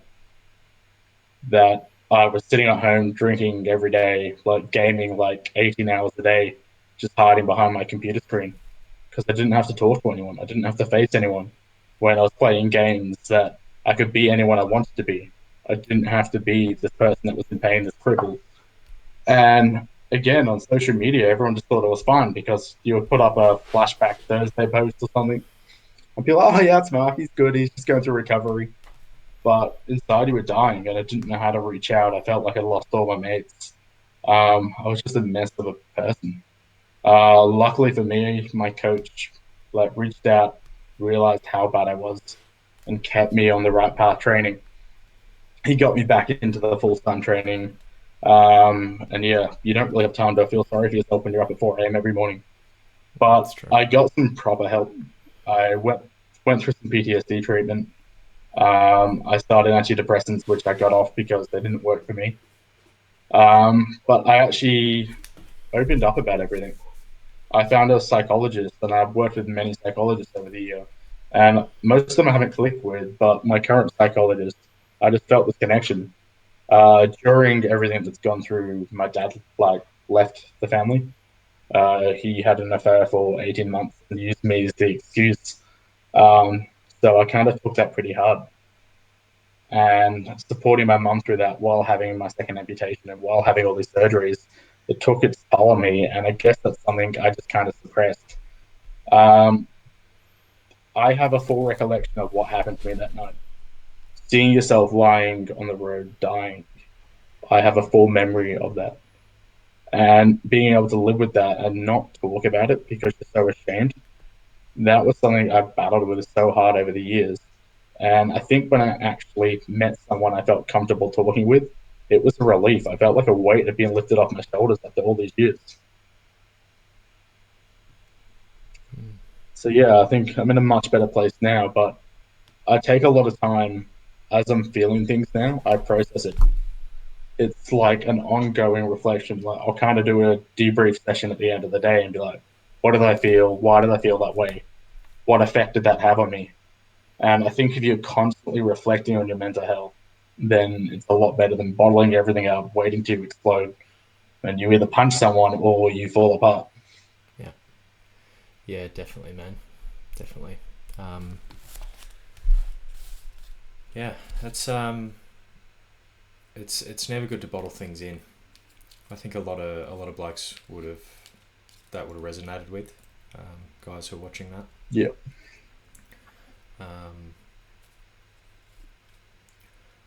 How you said you were in sort of denial for a few years with it. How long are we talking that it's that it's turned around, that you've had this sort of mindset shift and started processing things? And I think it hit its worst in the peak of COVID. okay. I think when you're in that self isolation, and even though we didn't get it as bad in Perth, you've got an excuse to stay inside. This year, I had so many big plans launching a veterans project to get veterans back into an active lifestyle, going to the Invictus Games, taking everything to the next level. I've been held back a lot by the Navy over the years. Although they've been very supportive, I was constantly told what I could and couldn't do. And that always took a bit of a toll on me. So this year was meant to be my first year free moving forward outside of the military. And then you realize it's not as easy as you think it's going to be. And I didn't really have the energy to fight it. So it's probably about February. It was about 2 months of really dark place that it took for me to actually get out of it. So yeah, we've been probably 8 months now that I've been in a good place. But it's constant work. It's seeing my psych every 2 weeks. It's constantly reflecting. And that mental health, if you are someone that's quite vulnerable to mental health, it's not something you get through. You don't instantly heal from it and go, yep, sweet, I'm good. I had that bad patch. It's something that catches up on you. You think you're in a good place, and then I'll have a bad day and it'll catch me again. And then you go, you know what? It's okay. I'm going to let myself have this 24 hours to feel like crap, but then tomorrow I'm going to give it everything. And you get back into it. And it's just allowing yourself to feel human for a while. It sounds like there might have been some unhealthy coping mechanisms, the drinking, the gaming, the escape from having a deal. Have you replaced them with better coping mechanisms? I know you said you're sort of doing those daily debriefs and actually making yourself feel the things you got to feel. I still drink. That's okay. I drink, but I drink in moderation. I went dry for 2 months, but then I hit it again pretty hard afterwards. And I realized that that's probably not the answer to me. Being in the Navy, we have a big drinking culture. I drink to kind of relax, but as long as I'm always mindful of it, and I think it's about moderation. I still game, but I game in moderation. It's allowing yourself those guilty pleasures without guilt tripping yourself for it. I think that I was drinking, but I made myself feel guilty, so I drank more. And it just becomes a vicious cycle. You were gaming, but then you felt like, oh, I've done nothing today. I feel like crap, so I'm going to game more. So it's allowing yourself, like, okay, I'm going to have 2 hours. I'm going to have 2 drinks tonight, and that's okay. But do you think for a while exercise was a coping mechanism? 100%, especially in the early days. And look, even when I've been doing this, I've always been exercising. The link between physical health and mental health is such a close link that so many people miss. Although we touch on it, like, I wouldn't be alive if I didn't have that training. In the early days, I'll be having the worst day of my life, want to kill myself. Owen would turn up, put me in his car, drive me to the gym, or he would break me out of hospital. We broke out of hospital a lot. And we would sneak out and go to the gym. And everyone in the street looked at you like you were a freak. You were covered in scars. You were this one-legged guy in a wheelchair that was really skinny. But everyone in the gym looked at like you were a freak because you lifted more than them on one leg. So it became like that addiction of that feeling, like the release you were getting in the gym and the respect you got for what you were doing, not what you looked like. And I guess that was really what got me through. But I've never had a bad day where I've gone, you know what, I'm going to go to the gym and I felt worse later on. It's my medicine, man. I was not in a good place in life when I found exercise and it became my thing. And even now, like if I don't exercise for a couple of weeks or a month, I start to lose my mind a little bit. The wheels start to fall off. That's it. A couple of rest days, and I'm like, no, okay, too much. Shit's getting too real. Need those good hormones. But yeah, I think it's that change though from I used to exercise to break my body. Is that I was almost punishing myself. Now I'm exercising to build my body, to make myself stronger, make myself healthier, live longer, compared to doing the stupid stuff I was doing and ruining my body for weeks at a time because I wanted to prove I wasn't disabled. But now I've got nothing to prove. It's a good thing, man. Sounds like a good little mindset shift that you've made there. I've got a couple of photos that you sent. I've got this one in the when you're in the hospital. If you don't mind me bringing it on screen. No, go for it. So was this after the initial accident? So I think this was just after I came out the coma. So yeah, I've got the breathing tube in my nose. The full brace you can see is that went from my head like down to my stomach. So that was to cover my broken neck and my ribs. Wow. Yeah, like constant dialysis because my kidneys had failed. Fuck. And you can see how drug fucked I am as well. Like Yeah, I was man. that sedated that I had no idea what was going on. It's full on. And you sent me a couple of other photos, and I want to bring a couple up just to show the guys, the people watching, some of the stuff you've done, because there's some pretty amazing photos here. and I thought I had them all ready to go, but I didn't. So I just got to download them out of Messenger. This is you on Ninja Warrior, jumping across. Yeah. You've done Ninja Warrior 3 times? I have done Ninja Warrior 3 times. I actually just denied a request to come back for the 4th time. Yeah. They rang me up and asked me to come back, but I think I've done it. I've had my chance. I've proven what's possible with a disability. And if I was to go back now and have another bad run, I think it wouldn't be a positive thing for me. I'm so focused on the Paralympics, and the filming for this is quite similar to the time of the national championships. Sure. So I don't want that distraction in my life. But look, it was an amazing opportunity. I entered it in season 2 as a joke, and it changed my life. Like having the opportunity to show that many kids and that many people what is possible, like literally meant everything. Yeah, which is amazing, and that's the Australian Adaptive OCR jersey that you've got on there, which is the same one that that I used as the cover photo for this. So limitless. I know. You know what? I never noticed that was on the back of your shirt. Yeah. So everyone's like, you spelled it wrong.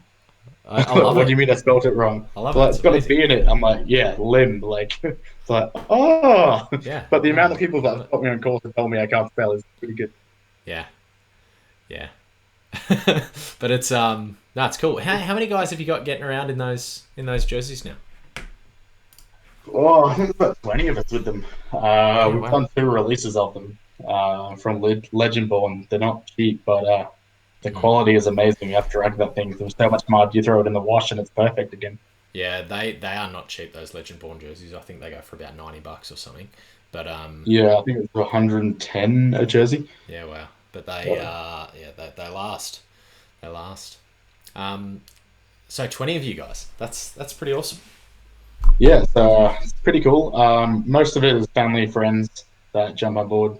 I think we've got there's probably about the 20 adaptive athletes that have done it over the years. Yeah. Some people come, run 1 or 2, and then go, yeah, that's enough for me.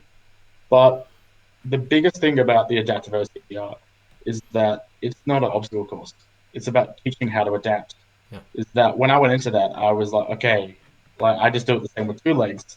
And then you get to the first obstacle and think, oh, fuck, actually, no, I can't. And it's about learning how to adapt, learning how to move your body in a way that's going to help it. Whether that was take the leg off and lose that weight and that like thing holding you back and like do a rope climb or like jump over a wall and then throw your leg back on, which I spend more time putting my leg on and off than most people do actually racing. Yeah. But it was then about finding ways that worked for each individual athlete. Whether you've got 2 leg amputees, we can be completely different with muscle function, with personality, with how hard we can push our bodies, pain levels. So it was about finding ways that worked for that individual person. When we had a visually impaired guy come out and I had to guide them through, honestly, I had no fucking idea what I was doing. I had to teach this guy how to jump off a ledge, grab onto a rope and slide down. And I'm like, yeah, okay, so it's in front of you, like to the right, just like reach out and grab it. Yeah. And he was like, all right, mate, close your eyes. I'm like, okay. He's like, what do you see? I'm like, nothing, it's dark. He's like, that's what I can see. I need you to be more specific. And then you realize that this guy's got like a 20-foot drop in front of him. And if you get it wrong, it's going to not end too well. Yeah. Most OCR courses don't have any crash mats under it. So the consequences could be pretty bad. But luckily, people trust me enough to wing it and hope I get it right. And that's it. Most of the time, people are just happy to get out there. When you ask for volunteers, like the amount of volunteers I've had from the OCR community that have either helped people in states. The thing I struggled with is that I was trying to get to every state, every race, and I was burning myself out completely. And I stopped actually enjoying the races. I stopped wanting to do it. I was doing it because I had to do it.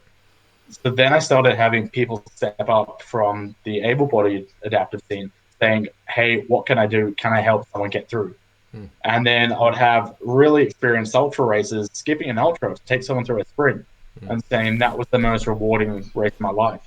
Yeah. So it was being able to give back and actually put something back into the community. Yeah. But the biggest change I found was we were teaching people to adapt on a course, which, look, you're in mud, you're in grit, I mean, it's not much to it for everyone else.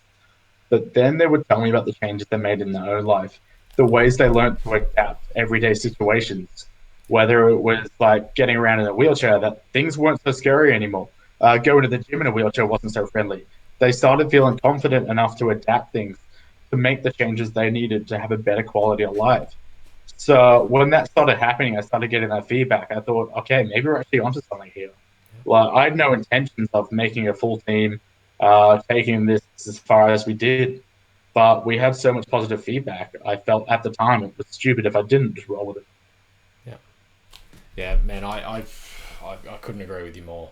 One of the better things that I do with OMR from I guess a heartwarming perspective is taking, like, we do the party laps.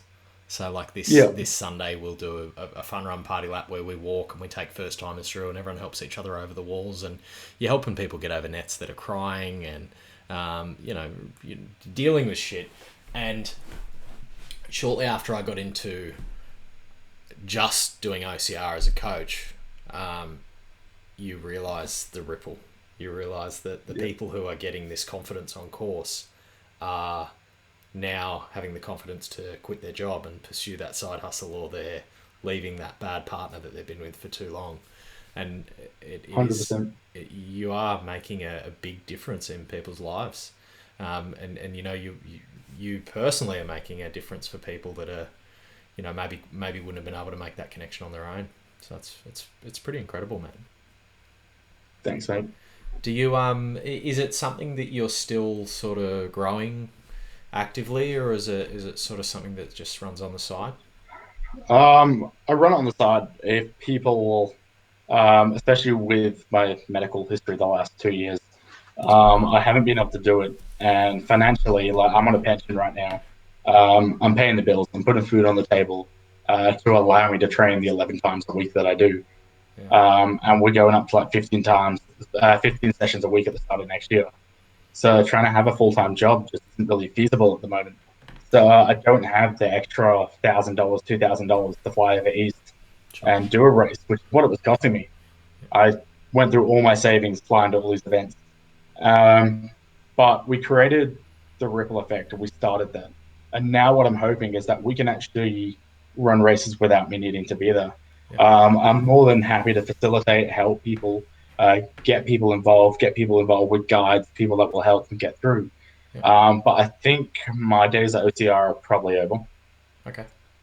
My body is pretty broken, and I can't really afford to push myself through it anymore. Sure. And it's more now, it's about training smarter, not harder. That there's only so many finish lines you can cross. And if I've reached that, and I had a hell of a time doing it. It's always going to be a huge part of my life. But now creating and growing this movement, I think, is a lot more important. Yeah, mate, it's amazing, and it's amazing that you can recognise that and realise that it's maybe something that's become a little bit bigger than yourself. Definitely. When your personal ambitions, I think that's it. I think the Enduro broke me last year, and that was kind of, I'm going to bow out at this stage. I saw you on that finish line, man. I was in a bad place last year. You did 4 laps, if I'm not mistaken. So you did a full marathon around a 12k or 11k course. I think there's about 400 meters of elevation a lap. Just to put it in perspective for people, you're going up all sorts of carries, technical trail sections, big walls that you're going over, rings. It's full on. The Aussie titles at True Grit there. I think the thing I love about Enduro so much is it's not your standard race. Every other race, I know I'm the last person across the finish line. Enduro, it's you against yourself. Like, it's that 24-hour clock. 100%. And I guess for anyone thinking about it, like, not to say if I can do it, you can do it, because that is not what I'm about. But you've got the potential to do it. You've got the ability to do it. And if you choose to go out there and do 1 lap or go out and do 100 laps, then that's like completely your choice. Where everyone else stops to sleep, I could work through the night and be competitive that way by working harder than anyone else, not faster than anyone else. Yeah. It's a big thing that I get clients into to do enduros, because it's amazing. It's the event where you're going to learn the most about yourself. You're really going to learn about what you're made of, and you're gonna deal with some demons in the middle of the night. But it's something that's 2 a.m. You learn things. oh yeah. Even if you just know you don't like getting your nuts wet in a dam at 2 a.m. That's a life lesson. Linda with a red frog. The P dam. It's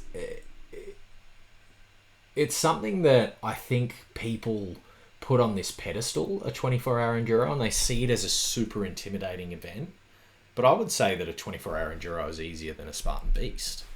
Like, it's fucking shorter. Yeah, you can do one lap and be done. Being able to do both of them, yeah, it is. Spartan Beast, you can't stop halfway through and like think about your thoughts and like get some food into you. Like, you've got to keep going. The enduro, like, you've got your pit, you've got your friends, your family there, like every 11 Ks. Yeah.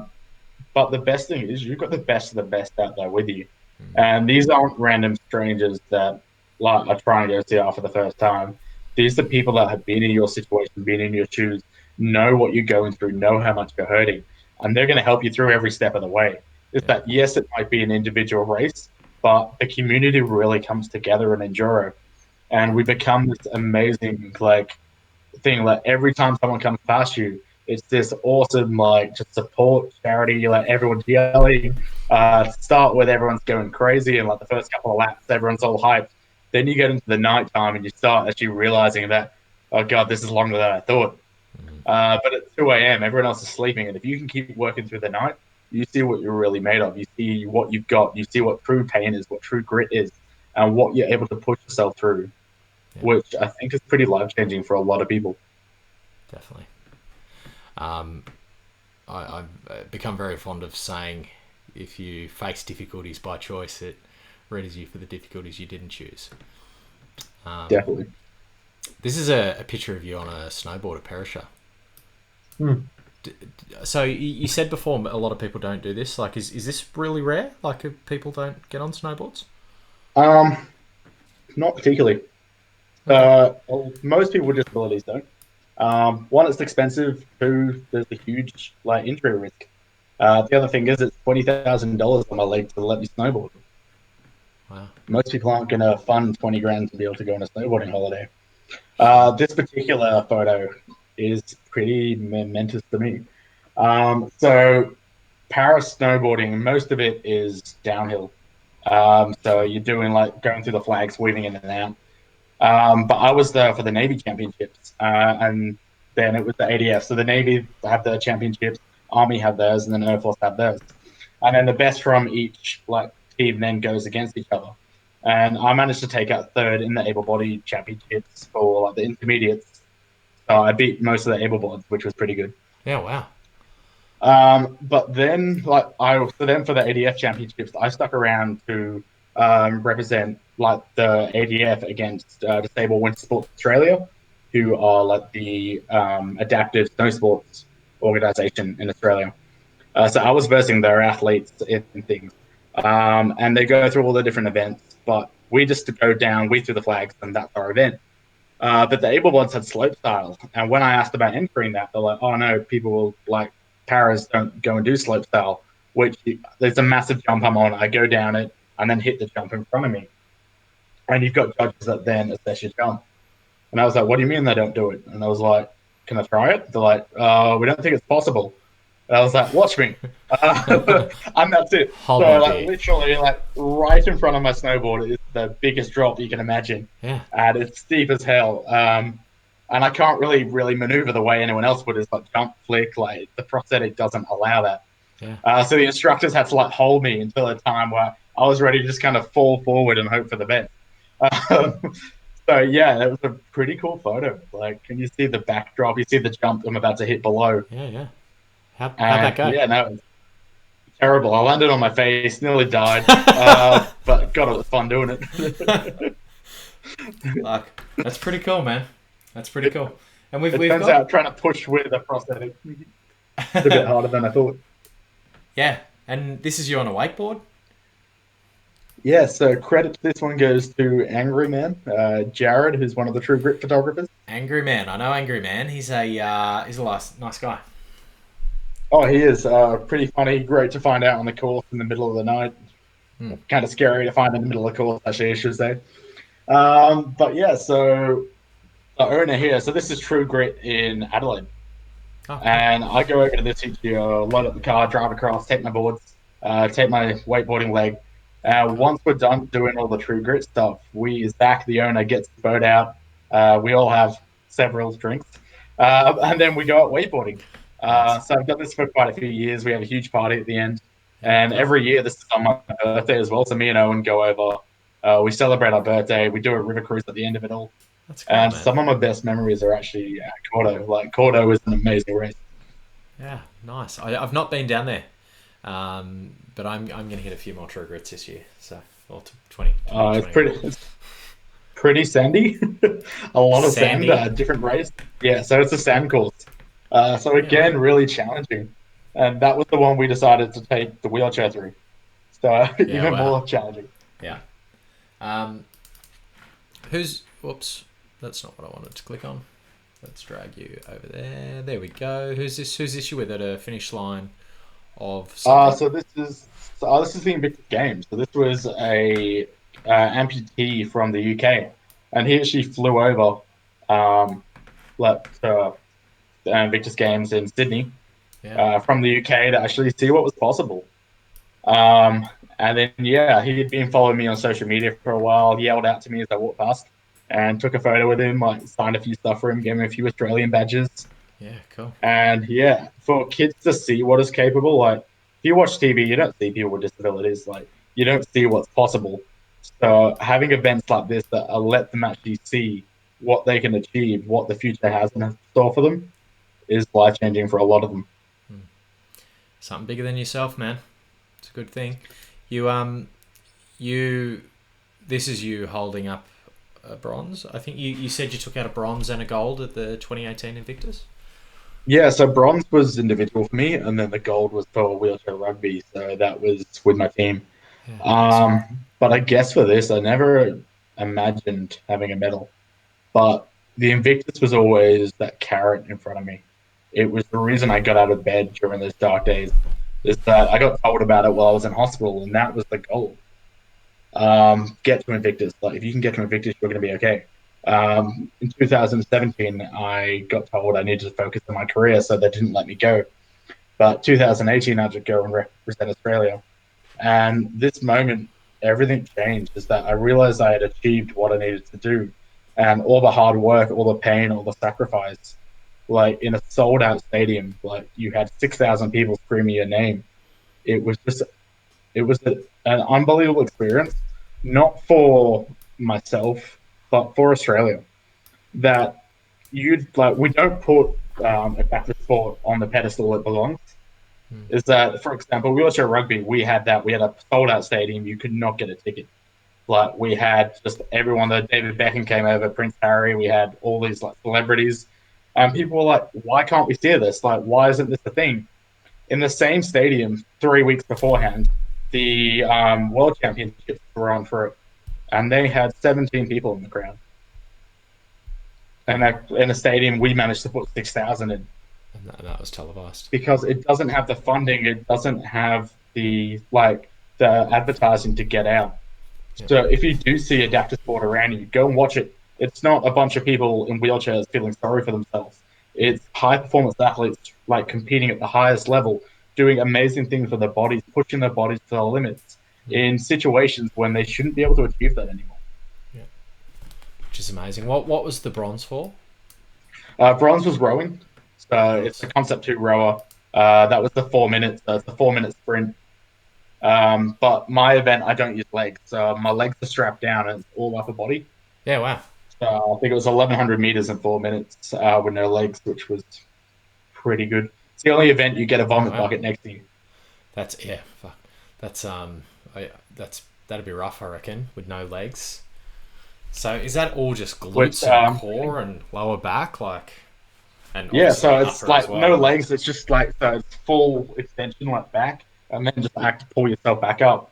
But I challenge everyone watching, go and try that tomorrow.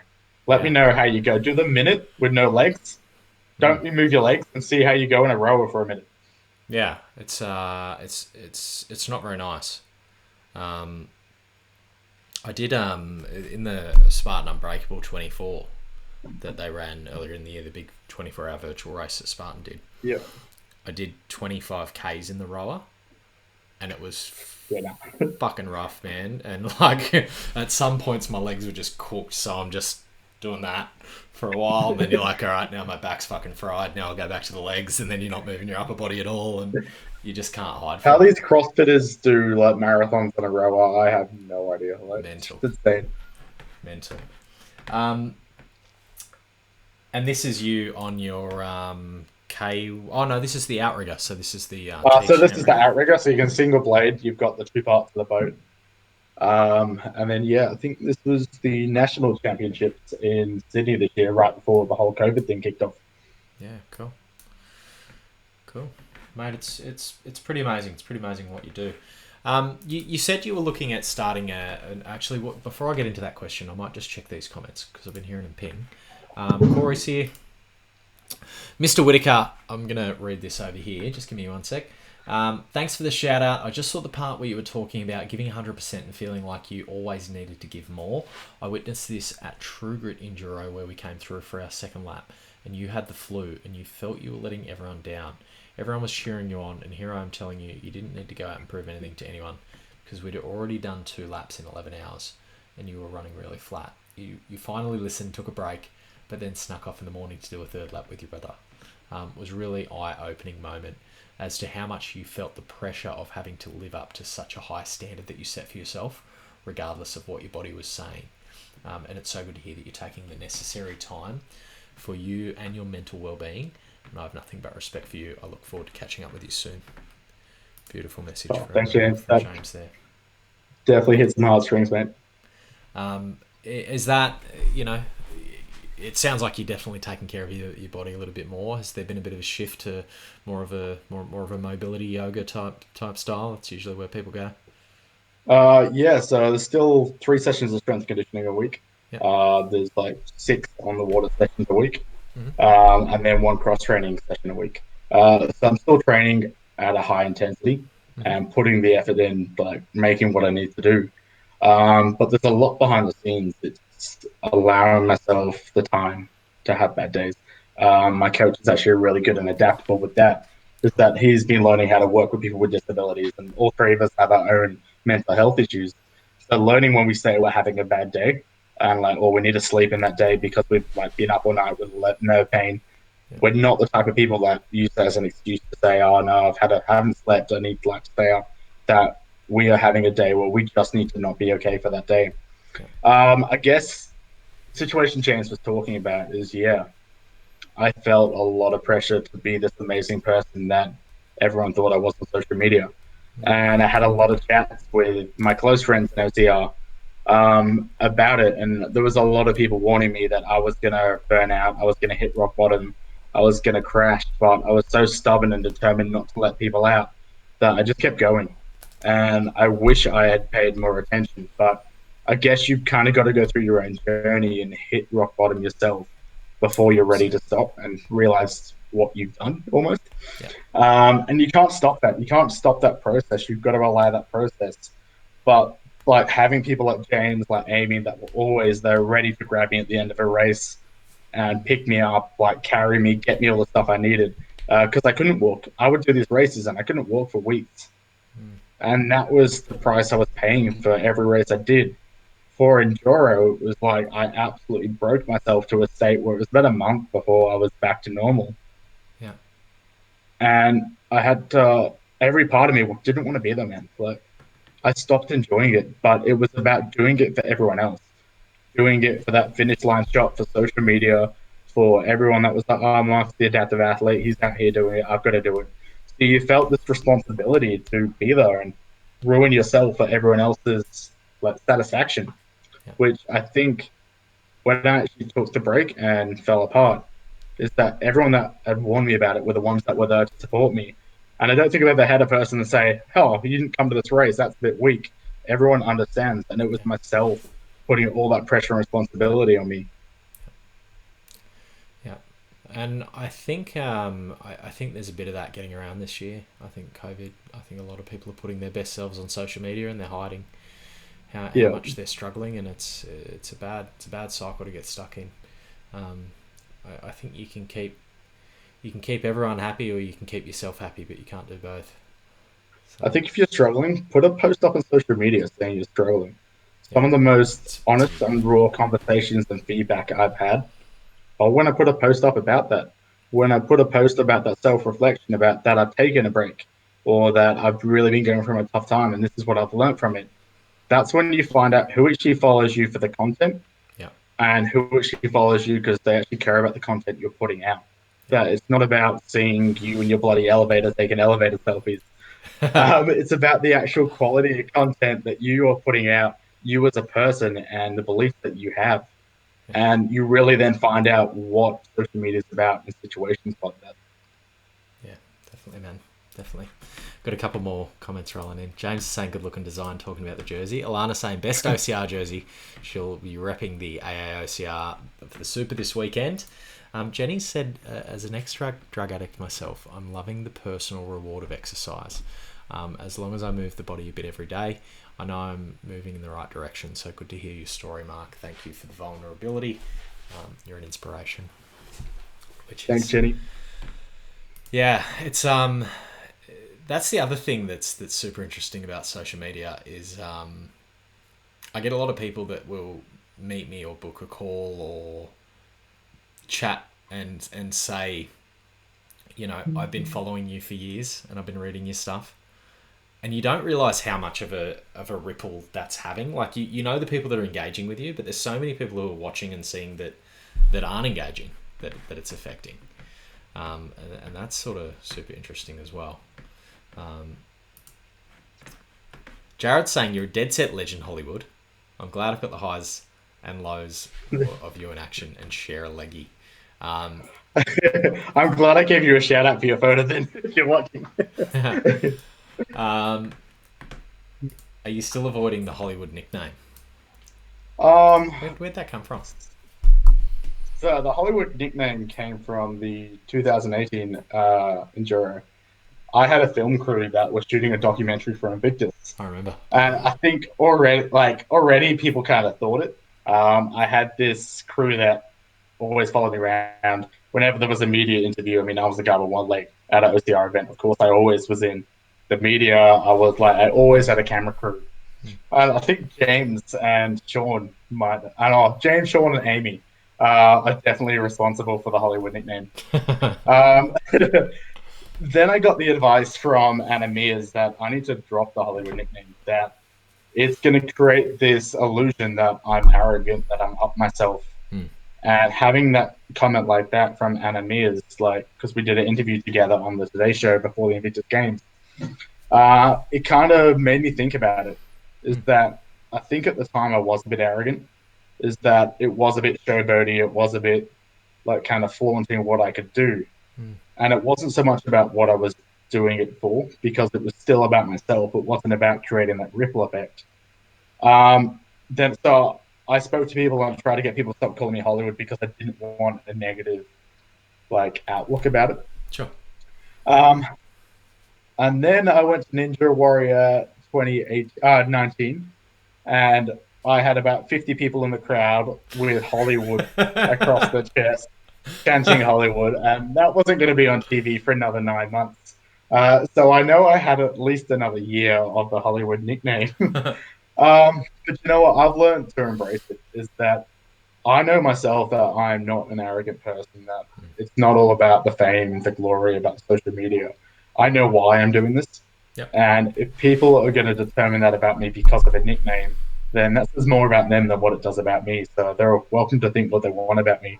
Yeah. So to answer your question, James, I am Hollywood and I own it. He's saying the nickname wasn't about you being arrogant.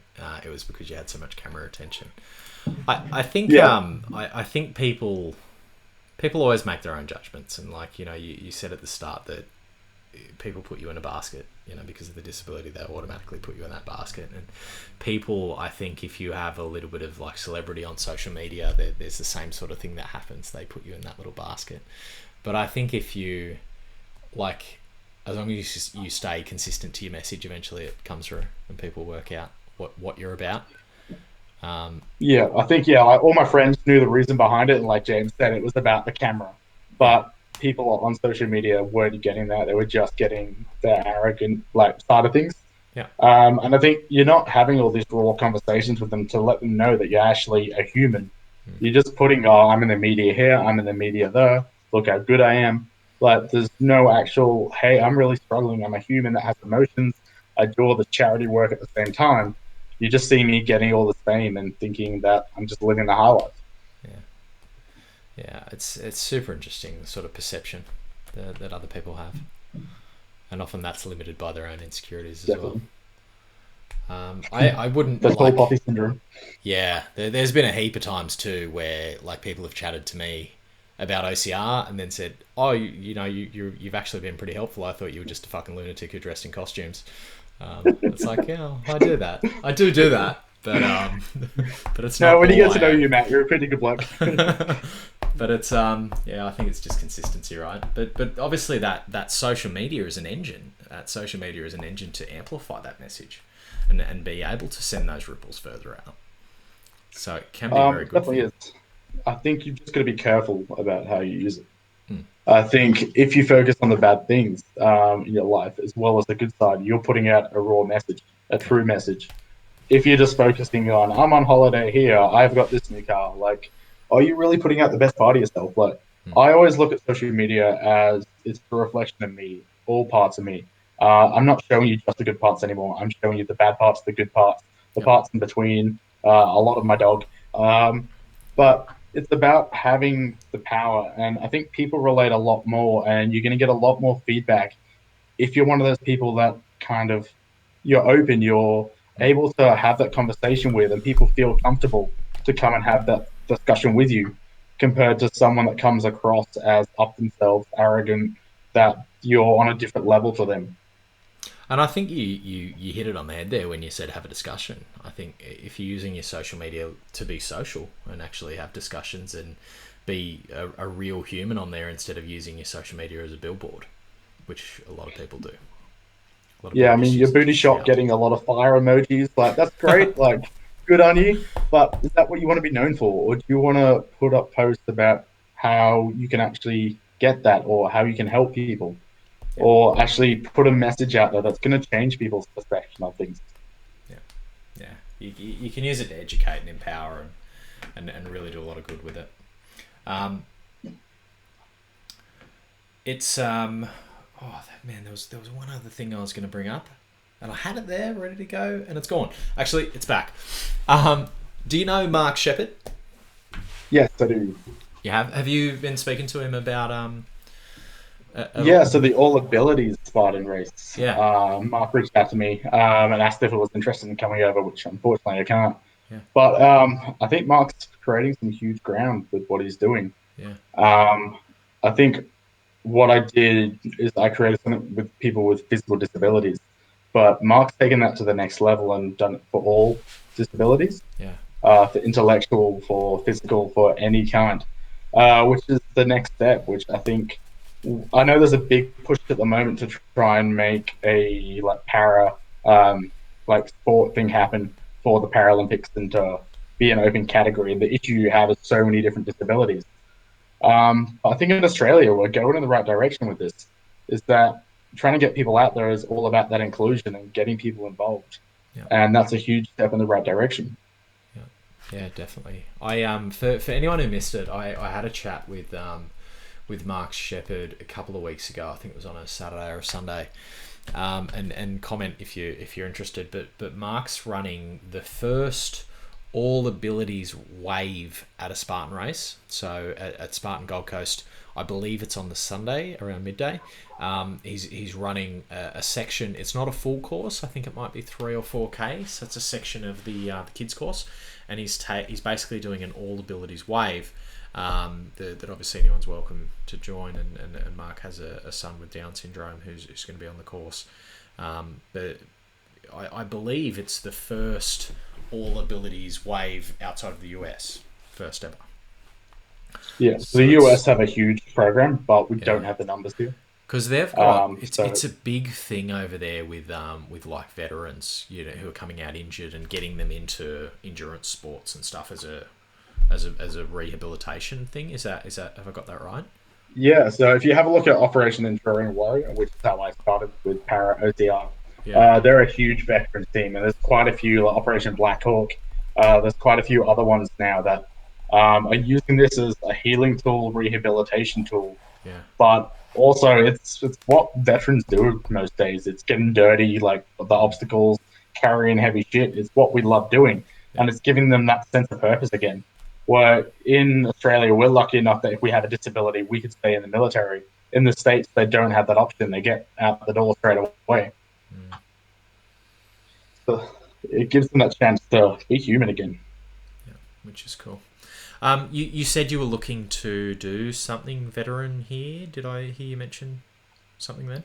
I am launching a program in WA called the Warrior Wellness Program, which is based on getting veterans back into an active lifestyle. I think often, like we were talking about, is we get very self-isolated.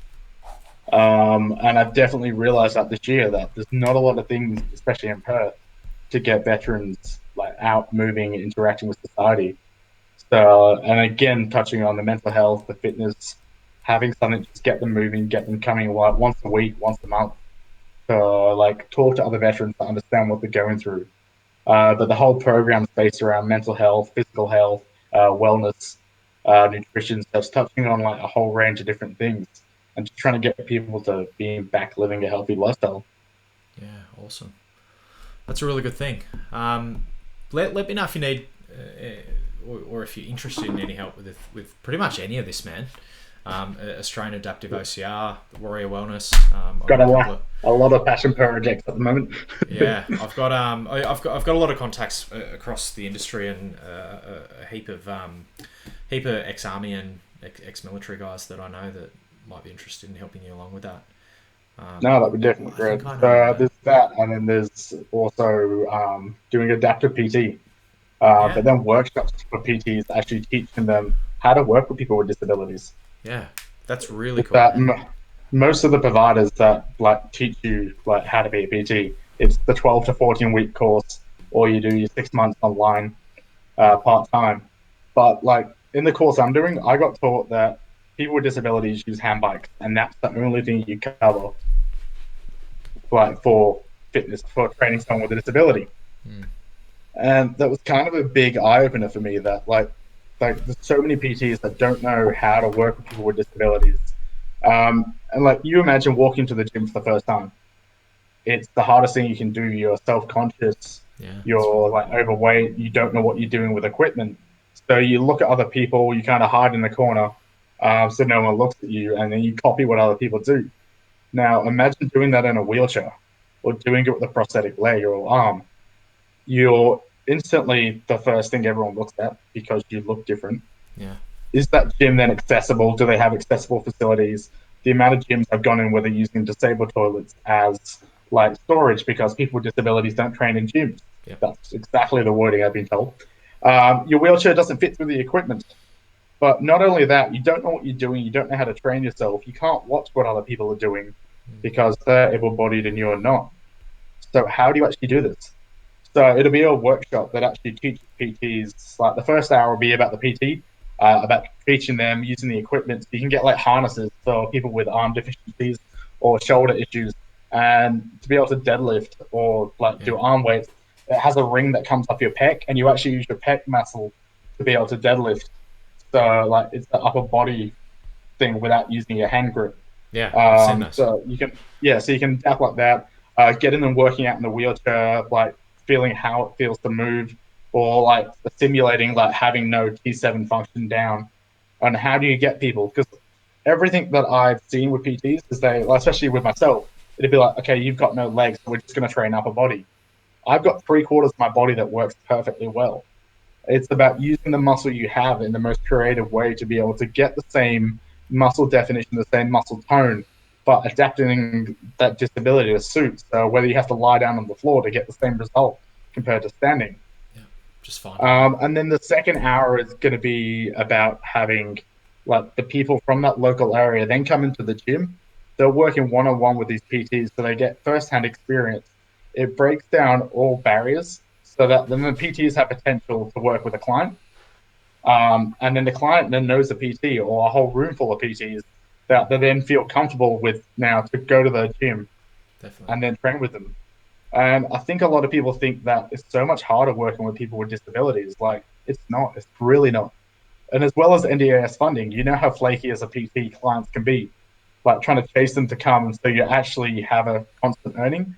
Yep. If you are registered as an NDIS supplier, if you can get for like people with disabilities as clients, when you're in the plan as the coach, it'll then be paid into your account automatically, whether they turn up or not. Yeah, so So as a it's a PT, level of it's just a security bonus. that PTs often don't get. And yeah, like I think now, if like the whole stigma around people with disabilities are a minority, 18% of Australians have some form of disability. 18. 18% have some form, whether physical, mental. So at what stage is 18% when it's almost one fifth of the population stop becoming a minority? Yeah, man, that's a big number. Whether it's visible, like minor, major, like they have some form. So as a PT, you need to learn how to be flexible, learn how to adapt your basic techniques to be able to work with these people. How long until you think you'll have that off the ground? I know you're getting qualified. Um, yeah, so I'm done in 4 weeks. Cool. I think honestly, this has been a tick in the box for this PT set. Um, I think I know a lot of it myself in my own training, and I've learned so much in my own journey. But look, it has been good. It's been good educating other people, working with other people that don't have the knowledge. And I've learned a lot in the way that I've learned how to adapt things to fit in with a more able-bodied crowd. Or I haven't actually trained a lot of able-bodied people. Most of the people I've trained have disabilities. Yeah. So you get that side of things as well. Like I never thought about how I'm going to demonstrate a lunge because I've never had to. Yeah. But I don't have the glute or the knee function to be able to come back up.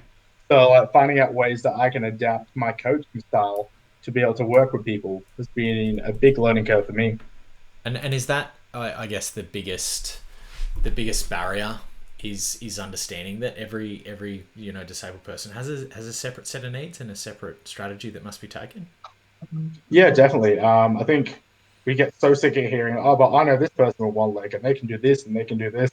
And I'm sure plenty of people with disabilities are sick of hearing my name because I am. And it's like, it's about realizing that person is individual and that we are so separate in our abilities, in our beliefs, our own fitness journeys. Like we, everyone kind of goes, oh, you've got one leg, you can do this, you can do this. You don't look at two females and say, oh, you've got two legs, you're both females, so you have the same ability Yeah. to do the same things. Yeah. Definitely. So it's getting away from putting people in boxes and treating people as Yeah, individuals. looking at people as complete individuals and starting off the plan with that person from start. It's a good thing you're doing here, man. It's a good thing you're doing. I think it's a hard thing to start. It really is. It's an uphill battle, but I think it's the support I got along the way, and having conversations like this when people go, "Do you know what? I've never thought about that. I've never thought about a situation or like if I was in that situation, how would I like to be treated?" And it's just making people stop and think, and that's what starts the movement. Yeah, definitely, man. One of the things I love most about having people on and chatting like this is I always fucking learn something. I've definitely learned a few things and had a couple of light bulb moments where you've said things and I've thought, wow, that's something that I've done or I've been in that way of thinking. I'm glad I'm not just talking shit for 2 hours then. people hear enough of me talking shit. You haven't been talking shit at all. You've been coherent, man. It's been good.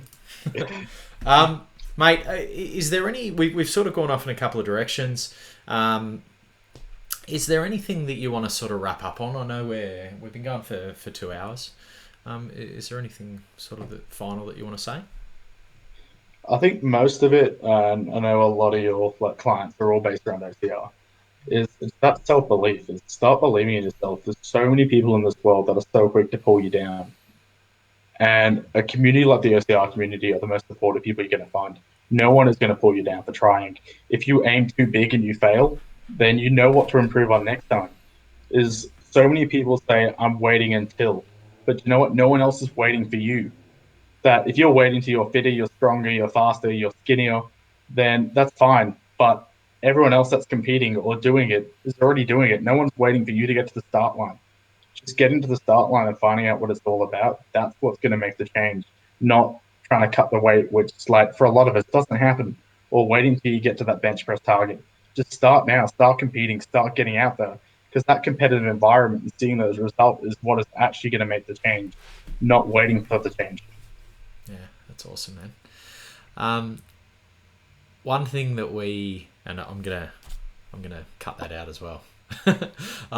One thing that I ask everyone is what's your funniest race fail? What's the funniest thing you've had go wrong on a course? I imagine you've had a couple.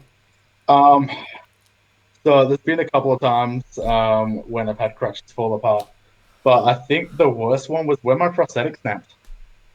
I was 7Ks into an 11K race and my leg completely snapped and I was done. So I actually finished the rest of it on one leg. What do And you? absolutely blew out my other leg and my shoulders. I bet. What did you like? A hop or bear crawl or what? Yeah, so I hopped, I bear crawled. I had the crutches with me, so I was kind of supporting myself on that one leg. But all the things you actually need a leg for like in OCR, like you kind of realize. And I took for granted how much I actually rely on my prosthetic, which I mean, there's a lot of people that compete, like especially in the States, in OCR with just the one leg. They don't have a prosthetic or that the stump's too short to actually operate a prosthetic because you need a certain length and muscle definition to use one. Um, so yeah, I learned a lot about myself that race. But yeah, again, I never saw that coming. And I think that's it. You've got to stay adaptable in OCR, Yeah. whether you have two legs, one leg, no legs. It's about being ready for the unexpected. Yeah. Awesome. James is saying just as stubborn, and just a question rolled in from Mr. Owen Daniels. Who's the best brother to race with, Mark Daniels? I'd like to give a shout out to my older brother, Andrew Daniels. He's only done one OCR race with me, but you know what? It is my favorite race. Oh, sorry, Owen, you in the chat. No, look, you couldn't ask for a better support crew than Owen. Doing what I do takes an amazing amount of strength, but that strength has to come from somewhere.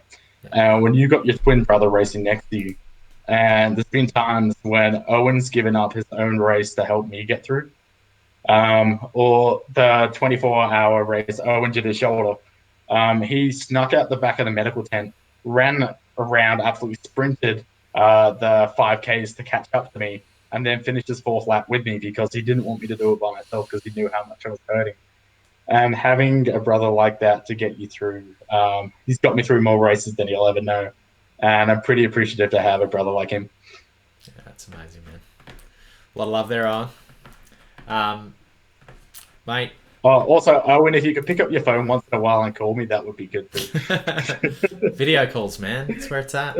Vid chats. He's always working. Yeah. I've just thrown a comment up. Jared said as long as it's not in direct sunlight. Shots fired.